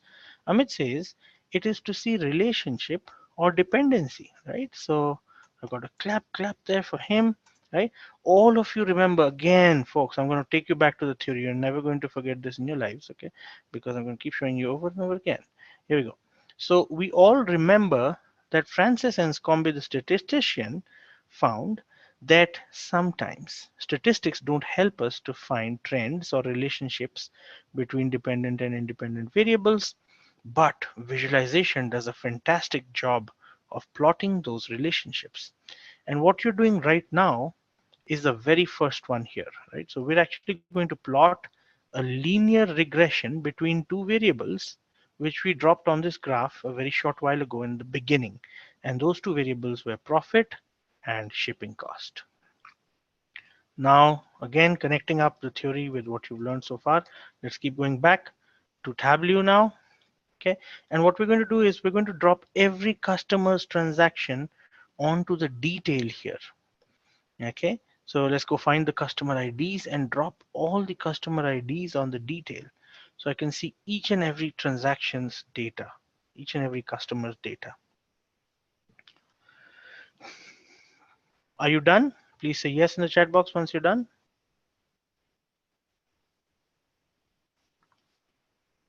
Okay, that's great. Now, the thing is that you can see that blue is centered around, around the center of the X and the Y axis. What you want to think about is that the line right here is a line of zero profitability. Okay, and this is profit and this is zero profit. Now, as you can see, I have a question for you. Do you think a significant number of transactions lie below the line of profitability in this data set? Yes or no? You're right. Absolutely. A very significant number of transactions are not profitable. But now to see this trend a little more clearly, what we're going to do is just spread out this data a little bit. Yeah. See, what you're facing here is a challenge of a very central tendency of this data. You're not able to visualize what's going on in this little mess over here. Let's just spread it out a little bit. Why is this central? It's central because you've used a measure, to sum it all up, which is the sum. So as you can see, you're right now looking at the sum of the shipping cost and the sum of the profit. So let's disaggregate. We go to analysis on top, and there's something called aggregate measures. You uncheck that, and now it gets disaggregated. So now you see the shipping cost and profit only, not the sum, right? For each and every customer ID, for each and every record in your data set. So it's spread out. You can see all three transactions, are moving. All three furniture, office supplies, and technologies are, above and below the line of profitability. Perhaps in, the red triangles, many red triangles way above, and huge profits, right? So which category is this that is hugely profitable? It looks like some of these outliers here, very profitable. Which category? Anyone, folks? Can you tell me which category this is? The red triangles? Yeah, absolutely right. Tech. And because it's a triangle, which geography? Okay, there you go. Okay, the US, absolutely. Okay, so you've got this all nice and clear now. Now we've disaggregated this data as well. What we're going to do is we're going to put together our little model, right? So what I want you to do is, um, first of all, you can, of course, have labels. Yeah. So if you want to add your labels, anytime you press the T button, you'll get a label for each and every transaction. And anytime you remove that, you can, let the labels disappear, right? And you can add any fields that you want. For example, sales, right? You can just drag sales and drop it onto the labels. That's another way of doing it, so that you can see all of the transactions, the exact sale for that transaction. So you can play around with this visualization, right? Okay, but the important thing is the trend. So there is the analytics tab, which I'm going to go to now, which is over here, and we'll quickly draw the linear regression trend for this particular data, shipping cost versus profit, and we'll actually put together what we saw here, which is a linear regression trend line. Okay, so let's do that now in Tableau. You go to the analytics pane and you take the trend line here in the model. So what you're doing is you're creating a small data model. It's your first data model in this course, which talks about the impact of shipping cost, the independent variable, on profit, which is the dependent variable. Okay. Have you all covered dependent and independent variables with Ujjwal by now? Please say yes in the chat box if you have. Okay, good. But we have not yet covered regression, so don't worry about that. Yeah. I'll take the trend line and drag it and drop it on the chart. But there's four options, and right now it's the first time we'll go for a linear regression trend line. So I'll drop this on top of linear. The moment I do that, I get three trend lines, right? And each trend line, if I maximize this, the blue line is, right at the bottom. So furniture, if you look at it, right, the profits are being dragged down by the shipping cost more than they are for the red line, which is technology. And then for office supplies, it's the least. Now, it would be really interesting if we could find out the weight of these products and see if weight is, something that's contributing to this a lot. But for the time being, we do definitely see that the impact and how much, profit is being dragged down close to the line of zero profit is highest for furniture. We also see an R squared value, which has an implication that we'll learn in the linear regression class next week with Ujjwal. And we also see certain other things which we call M and C. So, the linear regression trend line goes like y is equal to mx plus c. And in this case, y is profit, the dependent variable, and x is shipping cost, your independent variable. So profit is equal to 0.74 into shipping cost plus negative minus 4.4, right? So negative 4.4. The R squared value is little low, meaning that probably this is not a hugely um, high coefficient of determination. So we will find out what is the coefficient of determination in Ujjwal's class next week. Basically, it tells you that how significantly does y change when x changes. Okay, so this will be taught in the linear regression class. But you've now learned to create this in Tableau. The interpretation shall follow in the next class that Ujjwal will actually conduct. Okay, has everybody got this trend line?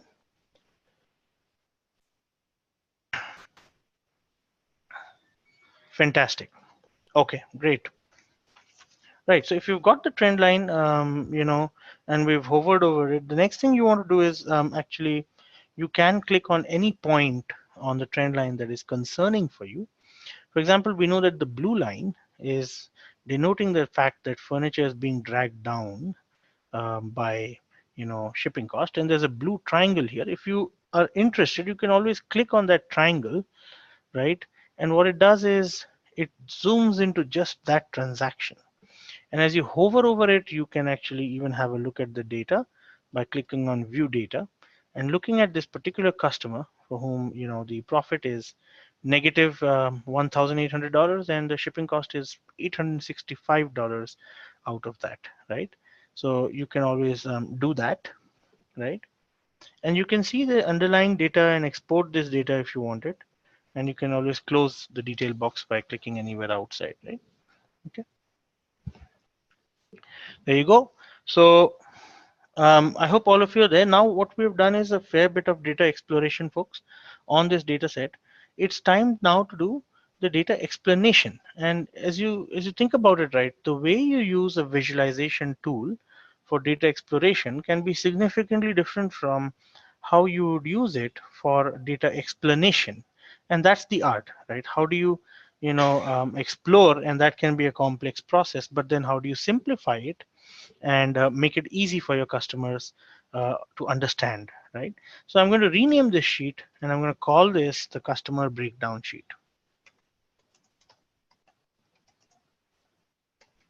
There you go. Now what we're going to do is we're going to actually visualize. We've done enough data visualization. What we're going to do is we're going to present this to people who want to understand what's going on with this data set, right? We're going to share this. We're going to compile a dashboard. Now, what's a dashboard? So again, going back to the theory, right? And let me just go back to a little deck here and see if we can get to something that we'd learned. Okay, so we'd learned, in our theory class that if you've got a total of 3 visualizations in a dashboard, I think it makes a lot of sense, right?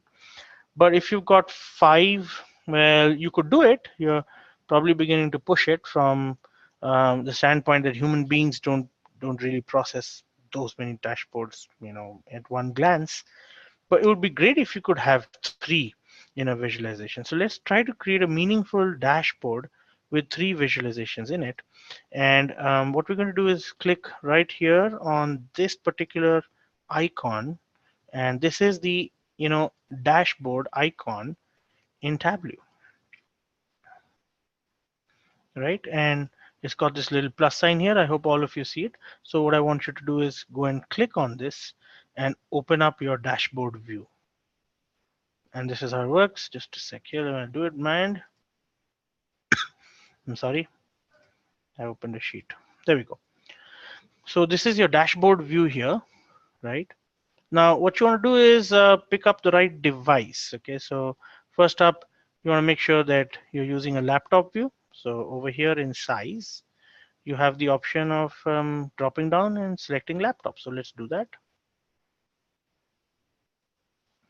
And I drop down here and I select laptop browser. There you go. Okay. Now, once I've selected that, can all of you say yes once you've selected your laptop browser there? Please say yes in the chat box. You're going to create your very first responsive and interactive dashboard in Tableau, folks, right? Okay. Jessica says she didn't see laptop. So when you drop down here, you've got fixed size, automatic size, and then you've got all of these options over here, right? Now, one of them hopefully is a laptop. I mean, it may say laptop browser, it may say laptop, but the idea is that it should fit your screen. Okay. Can just pick the size. Okay, so you probably have Tableau, right? Yes, so it's under fixed. Okay, so let that be fixed. Under that, you've got laptop browser. Okay, over here. So just go with the laptop view. It'll fit your screen nice and easy. Yeah. Thanks, Jessica. Okay.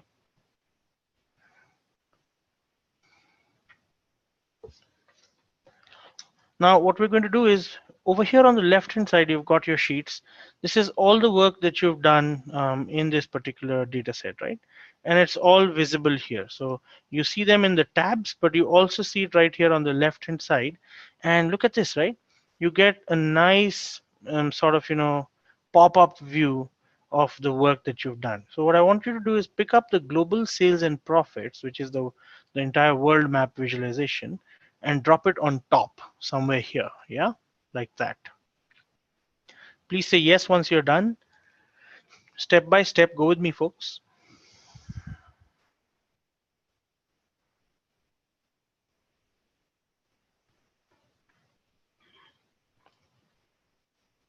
Okay, yeah, Vinay, I'll repeat this for you. So let me just go back. There we go. Vinay, I'll go from here. So I take the global sales and profits. Okay, you can select the fixed. Yeah, so I drop down here and fixed is fine. I don't have a challenge with fixed, Uma. And somewhere below that you can choose laptop browser. See, the important thing is it should fit your screen. Okay, as long as it's fitting your screen and you don't have scroll bars, right? Scroll bars are not desirable, right? It should fit your screen. Okay, so here we go. So I'm going to take global sales and profits from the left hand side and drop it right here on top of the visualization. There you go. That's your global sales and profits. Oh, Uma was mentioning it to Amit Singh. Oh, that's great. That's great. I love it when you guys help each other. So all of you have this view. Please say yes in the chat box. Now, once you have this view, we're going to add a second visualization below the primary visualization. Okay. So what I'm going to do is I'm going to look at the sales by different categories and drag it and bring it right here at the bottom of the screen. But it's important you drop it at the bottom. Otherwise, if you drop it here like this, then it'll get messed up. It needs to be right at the bottom of the screen like this.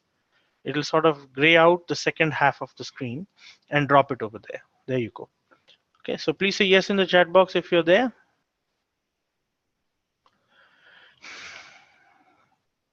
Okay, great. So I've added the global sales and profits. Okay, I've added the sales by different categories. In the global sales and profits, I'm just going to go back to my visualization and see if I can reduce the size of the bubbles a little bit here in this visualization, maybe like this, and go back to my dashboard. And this is a little better, isn't it? Right? So do you see that there's an impact of the work that you do on any of your visualizations and how it looks in your final dashboard? See, this is much better, right? Okay. So it's dynamically refreshing this. When you do any work or any of your visualizations, your dashboard gets refreshed dynamically. Is that clear? Okay. Right. So we'll take the last piece, which is your customer breakdown. And now I'll drag it to the bottom right corner so that the bottom right quadrant of this dashboard gets grayed out, and I'll drop it there like so. Okay. Is everyone done? Are you with me? Please say yes if you are. Yeah. Great. Right, folks. Now I'll click on the graph sales by category, and there's a small drop down, and I'll make sure that I fit the entire view. That's important. So all of these should fit the entire view, right? And once you've done that, you have your very first dashboard. Now you can play with this. So if you click on your furniture, office, technologies, you realize that this is an interactive dashboard, right? Yes, is that working for all of you? Now, what we're going to do as well, apart from this, is that wouldn't it be great if all of the data that you see here could respond to your choices? So right now what's happening is that the very first visualization, you know, okay, so Jessica says, so if I was to share the dashboard with a client, is there a master one that I can change that'll change theirs on a different computer? Yes. So it does work like that. So the way it works is you need to use Tableau server. Okay. And you can also use Tableau public server. So Jessica's question is quite pertinent. So the way it works is if you save your data on the Tableau server or the Tableau public server, whenever you make changes to your data over here, right, in your dashboard, and you give your client, a link to this published dashboard over here, and I'm sorry, whenever you change your data in your working sheets, and you give the client a link to a published dashboard, the moment you make changes in your working sheet on Tableau server or on Tableau public online, the changes will reflect immediately on your client's end, even if you're doing that dynamically in the middle of a video conference. So Jessica says, wonderful, absolutely. And Jessica, right there on top, you can see something called the server. And in the server, you can see a couple of options. One is called publish your workbook, and the other is called publish your data source, right? So you can publish both of those things. It is also possible to publish your data source to others and give them rights to make changes. And you also have the option called save to Tableau public. If you save this online to Tableau public and work there on Tableau public, your changes will reflect dynamically worldwide. There you go. All right, folks. So the next most important thing we need to do is make this responsive to the entire data set, right? So right now, only, the data is responding only for one graph, but not for all three graphs. So how do you do that? You do that by going to this drop down here next to category. So you click on category and go to the drop down. And then you have something here called apply to worksheets. Now it says there apply only to this worksheet, but what you want to do is apply to all using this data source. So you want to click on that, and there you go. Now when you maximize, you select furniture, the entire graph responds. So you can see that furniture, tables is a very difficult situation. A lot of reds all over the world. Office supplies. You can also see, by the way, that for tables and furniture, in fact, overall for furniture, you can see the linear regression trend line, your model, and your R squared value, which is quite low in this case, but you can see the linear regression trend line. Likewise for office supplies. Now in office supplies, can you all answer the question that which particular subcategory in office supplies is the least profitable?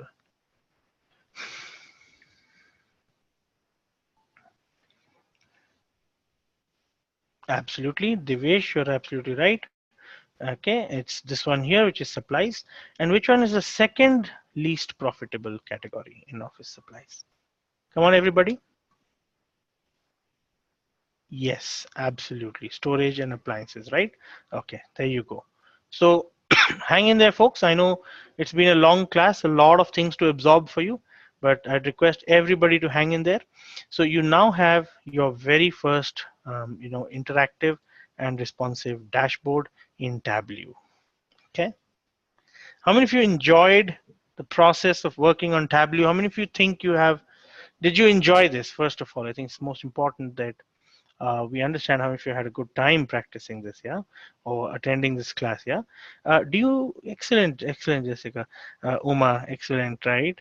And Now my other question, Amit, is very much is that, do you now feel you have a better handle on what to drop where in Tableau, right? And why we select certain visualizations for certain kinds of variables. Do you think that's a little clearer now to you?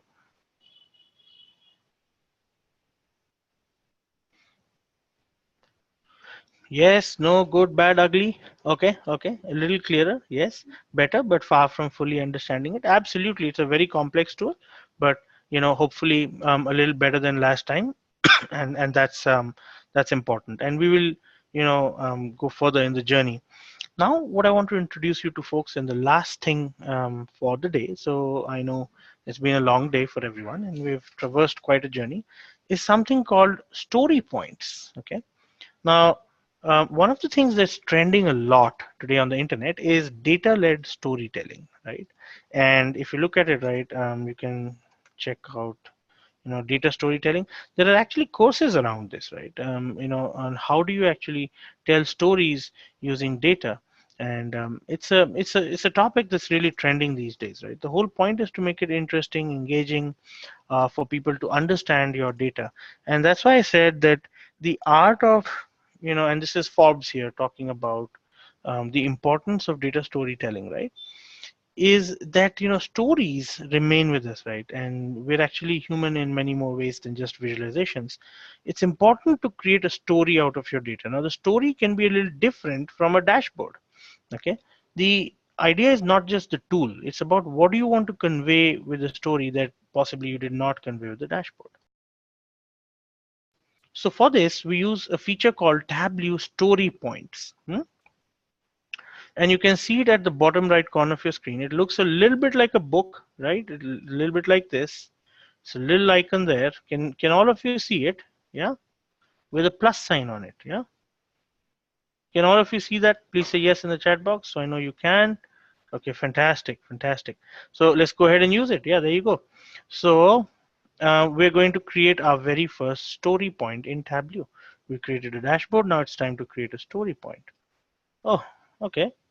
There you go. Did some of you notice on the top right corner you have a share button here? So you can click share and you can type in your Tableau server connection or Tableau online connection and connect to it.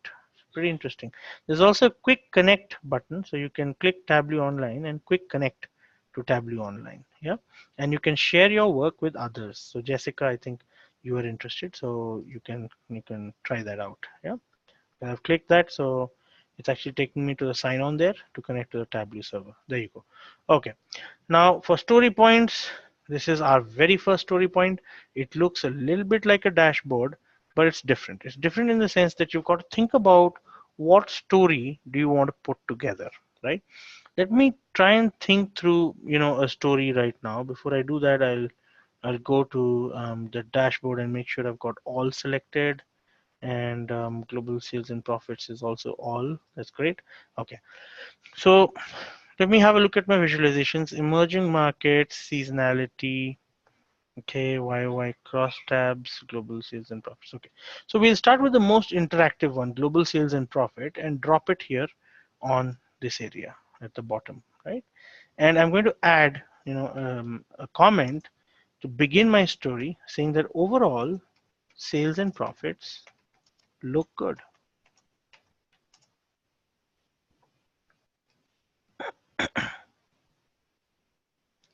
Okay, tables cannot be discontinued as a subcategory. Okay, okay, Uma, right? All right. So just a second here. Yeah, there you go. So the storyline starts like this, saying that overall our sales and profits are looking good. Okay. Um, you might want to then add that by clicking on the blank here and on the left hand side, the top left hand side, click on the blank and add your next point in your story. And you can say drop emerging markets, and you could say we're beginning to make good inroads into what shall we say, folks? Which geographies? You got it right. So at least you could say Africa and EMEA for sure. Okay, there you go. Yes, you're right, Tuma, EMEA. So Africa and EMEA, we're beginning to make good inroads. So that's good. I'll just make it a capital letter here because senior people can be very sensitive to these things. Okay, there we go. And let's have a look at what else. Okay, seasonality. Now let's go to seasonality. And what I want you to do is think about the different kinds of customers, right? And see if there's more or less seasonality for a particular kind of customer, right? And let me just play around with this a little bit here with the segment, and let me add the segment here. Okay, and remove the category. Uh, it would look like, let me just add a filter for the segment. Okay, and let's just look at the consumer segment. Do you all see that, the seasonality, right? Is it more for just the consumer segment? Do we see more seasonality or more for corporate, home office? It would look like there's actually a little more seasonality for consumer than there is for corporate. Let's just see if there's a story there. No, it's pretty much the same. Okay. It would have been good to be able to say that there was more or less seasonality for a particular kind of customer, but it looks like it's just a general seasonality challenge, right? Okay. So what I'm going to do here is come back to the story point, and I'm just going to drop the seasonality. And don't you think we could give some offers to our customers in the months of July so that we get more sales? There's a dip in July every year, right? So do you think it might be a good idea to look at a marketing campaign that targets the seasonality we're facing in July? Yes or no?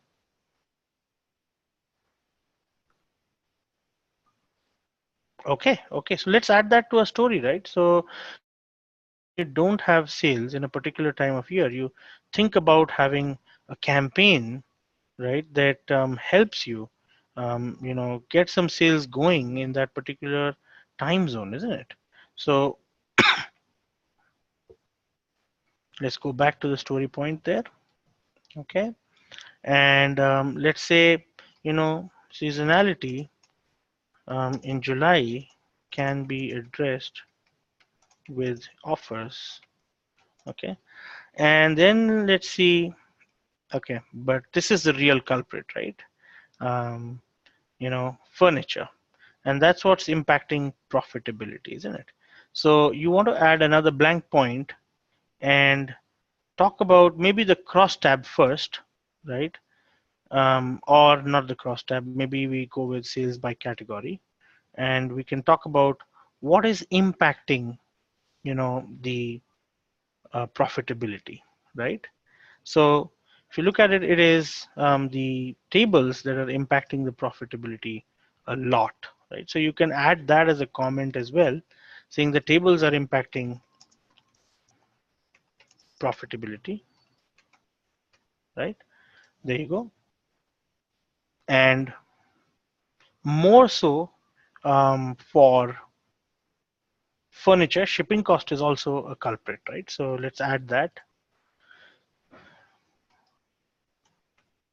Shipping cost is impacting overall furniture profitability. There you go. Consider alternatives. Maybe you could have an alliance. Maybe you could do something else, to solve this shipping cost problem that we have, right?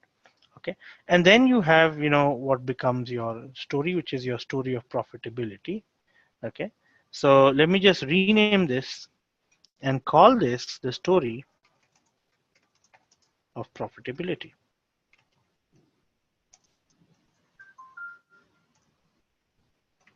or just the story of profits to keep it nice and simple. Yeah, and I'll show the title. So if you click on the show title icon, the title shows up right there, and you can actually walk people through your entire journey. And let's have a look at tables impacting profitability here. There seems to be a small challenge in terms of how it's consuming a lot of screen space. So let me see here. Fit standard maybe. Okay. Yeah, okay. Let's see if that goes well with the Yeah, there you go. So we fixed that there. Mm-hmm.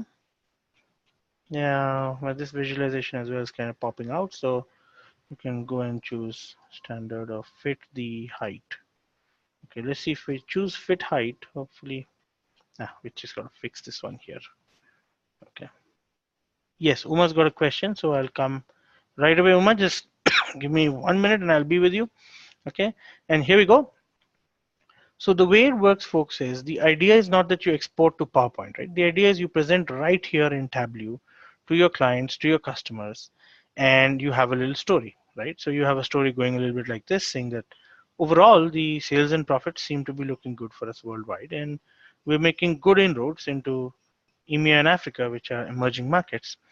There seems to be a seasonality across the different segments that we have in the month of July. And the seasonality could be addressed if we had some offers or a campaign that we could launch and manage the analytics for that campaign. Tables are impacting profitability significantly, and we need to figure out whether we really want tables as a part of the product suite, or whether we can have alliance partners that can offer tables out to our customers. And shipping cost is impacting profits more so for furniture than it is for other categories like technology and office supplies. And that, folks, is your presentation, right? Okay. So do you all now understand how to use, story points?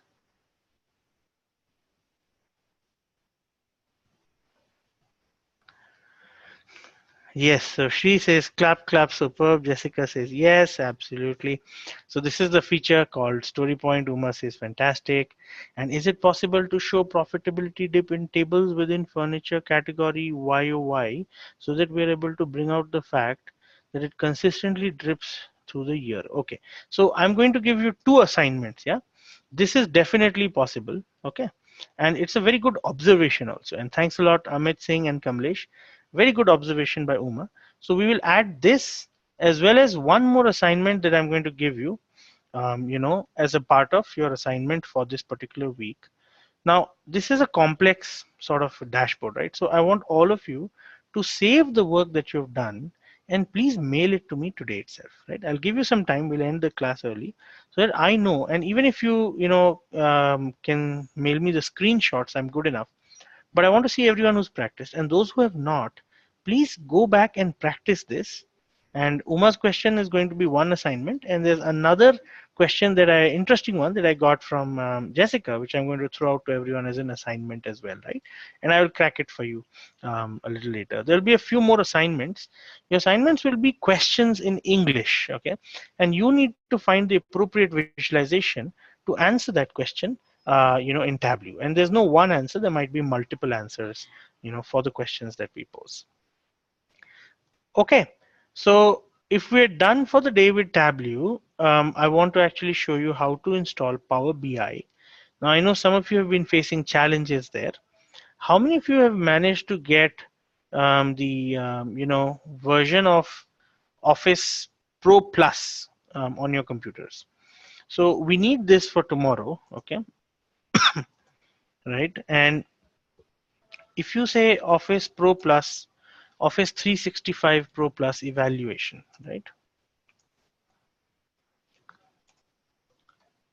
And I know some of us are on Mac, so my request is going to be that, if you can please get hold of a Windows computer for tomorrow, right? It'll be superb, okay?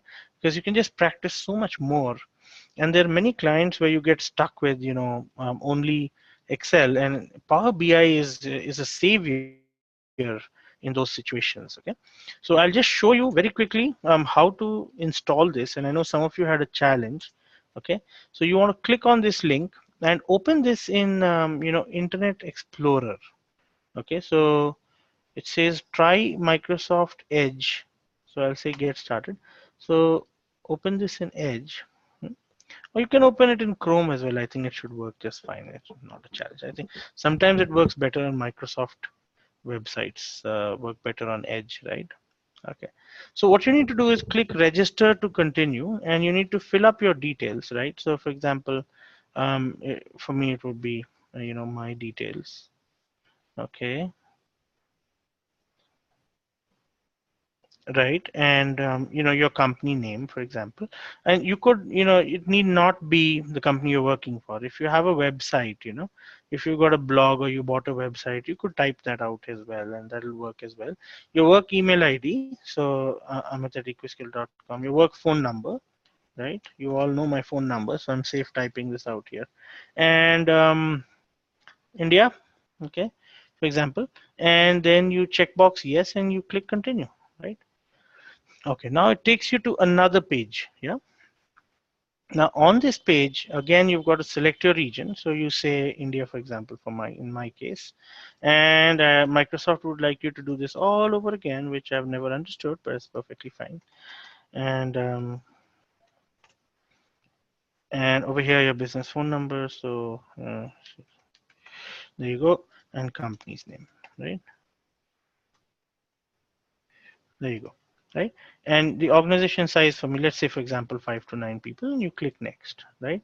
Now, here's a tricky bit, right? So they'll ask you to create a username. So maybe I say Amit KU, and then here you've got to write your company. Now, if you try EquiSkill, let's see if it works. It says not available, EquiSkill is not available, try a different name. It's because I've already created one with EquiSkill in the past, right? So my spouse has a website called the Kids Yoga Studio. So I created one with that as well, honestly. But let me just see. Yeah. Okay. So this may yet be acceptable, or maybe you just got to try a website or a company, that works for you. Just a second. Okay. So a lot of you have actually installed and it worked, right? So okay, so this is one company, right? Nobigdata.com. So I tried that and it worked. Okay. And then I can create the passwords. Now, by the way, if you don't have a website, it's not a big deal, right? So here's the thing. If you go to GoDaddy, right, .com, and this is a great opportunity for you to actually create a nice blog for yourself. Yeah. So on GoDaddy, you can actually search for a domain. So let's say, you know, Divyesh Bora, right? Divyesh, it's okay if I latch on to you for a quick second, huh? Okay, so I can purchase divyeshbora.com for 99 rupees. Wow, look at that, Divyesh. You can have your own website, and the other benefit there is that you can enter over here, Divyesh Bora, right? It'll work, okay, because it's actually a .com website, right? And then you create your passwords and your downloads begin, okay? So this is how you actually create, your Office 365 Pro Plus trial. And once you install it, then you go to Excel and you go to File, Options, Add-ins, and you go to Com Add-ins. Just a second there. It's actually working on that. There you go. So add-ins, and then you go to com add-ins and click go. And you enable Power Map and Power Pivot. Those are the two you need tomorrow, Power Maps and Power Pivots. How do you know if it worked? Well, because Power Pivot is going to pop up right here on top of your screen. And let me show you where it is on my screen. Can all of you see Power Pivot here? Let me choose a better color. Sorry about that. Can all of you see Power Pivot here on my Excel? Please say yes if you can. Yes. Okay, super. So that'll show up there, right? Once you install Power Pivot for tomorrow.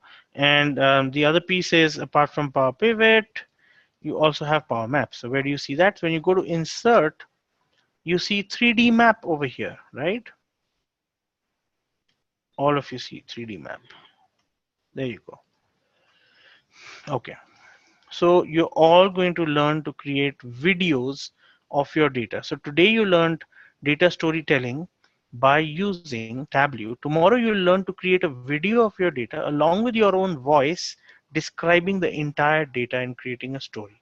It's something you can project at an all hands in your company. It's something you can share on Twitter, WhatsApp. So it's video based analytics. Okay. So that's going to be super exciting. And you'll learn to create databases with drag and drops in Power Pivot tomorrow. That's also pretty exciting, right? So lots of good stuff coming up, and see you in the class tomorrow. Try your best. Try your best to see if you can get hold of a Windows laptop. If you cannot, please still come to the class. Okay. So I know some of you are on a Mac. Don't worry about it. please join the class. Yeah.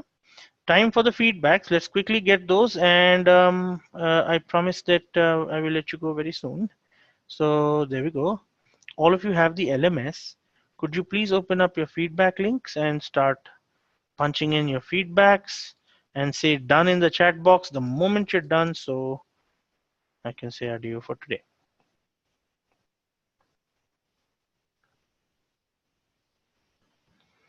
The moment you've shared your feedback, just say done in the chat box. Okay.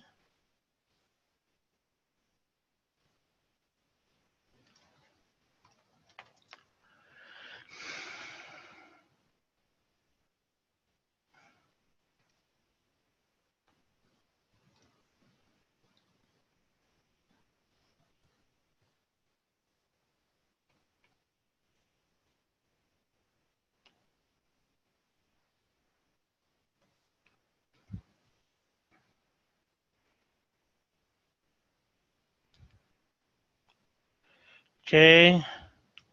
Let's just have a look at all the feedbacks coming in now.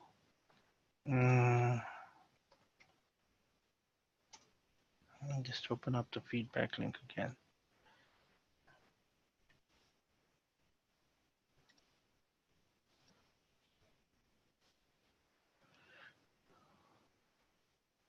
Okay, we've got Piyush and Kamlesh are done. Okay. How about the others? How's it going, folks?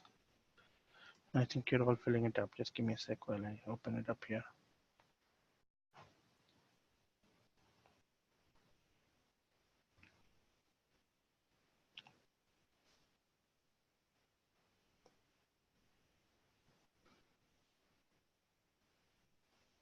So we've got 5 feedbacks in now, 5 more to come. Okay, Piyush, Kamlesh, Shri, Jessica, Jyoti are done. Okay, fantastic. Divyesh, I'll help you with grouping. Just hang around. Divyesh, stay in the class. I'll help you with the grouping in a short while. Yeah.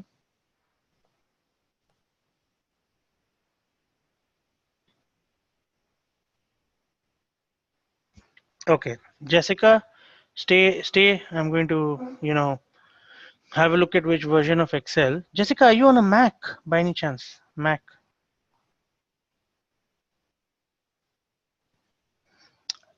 Oh, okay. Yeah, no worries. Is there a chance that you could, well, beg, borrow, or steal a Windows laptop for a day, like for tomorrow? Because it's a long process for you to install Windows on your Mac and then install, the trial for Microsoft 365 Pro Plus. It may be way easier. Um, yeah, so you could have a chat with them, right? So what you could say is that it's a free trial, and Microsoft offers this trial to everyone. So whoever you borrow it from, just let them know that you will install and uninstall Pro Plus.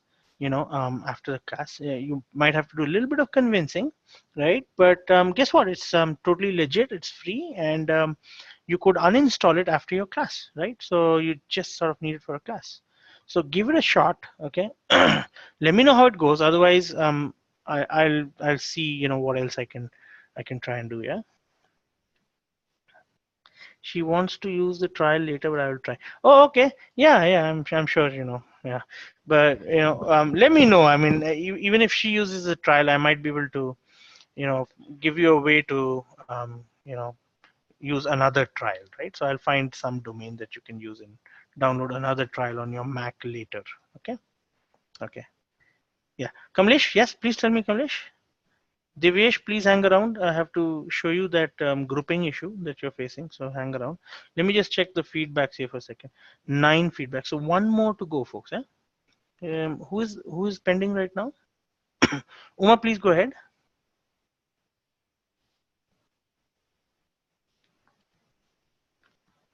Yes. Okay. So let me first stop the recording. Let me just see if the 10th feedback is in. There's one more pending, yeah? Okay. Is there someone who has not shared their feedback yet? So um, Kadir or Vinay, anyone who has not shared your feedback?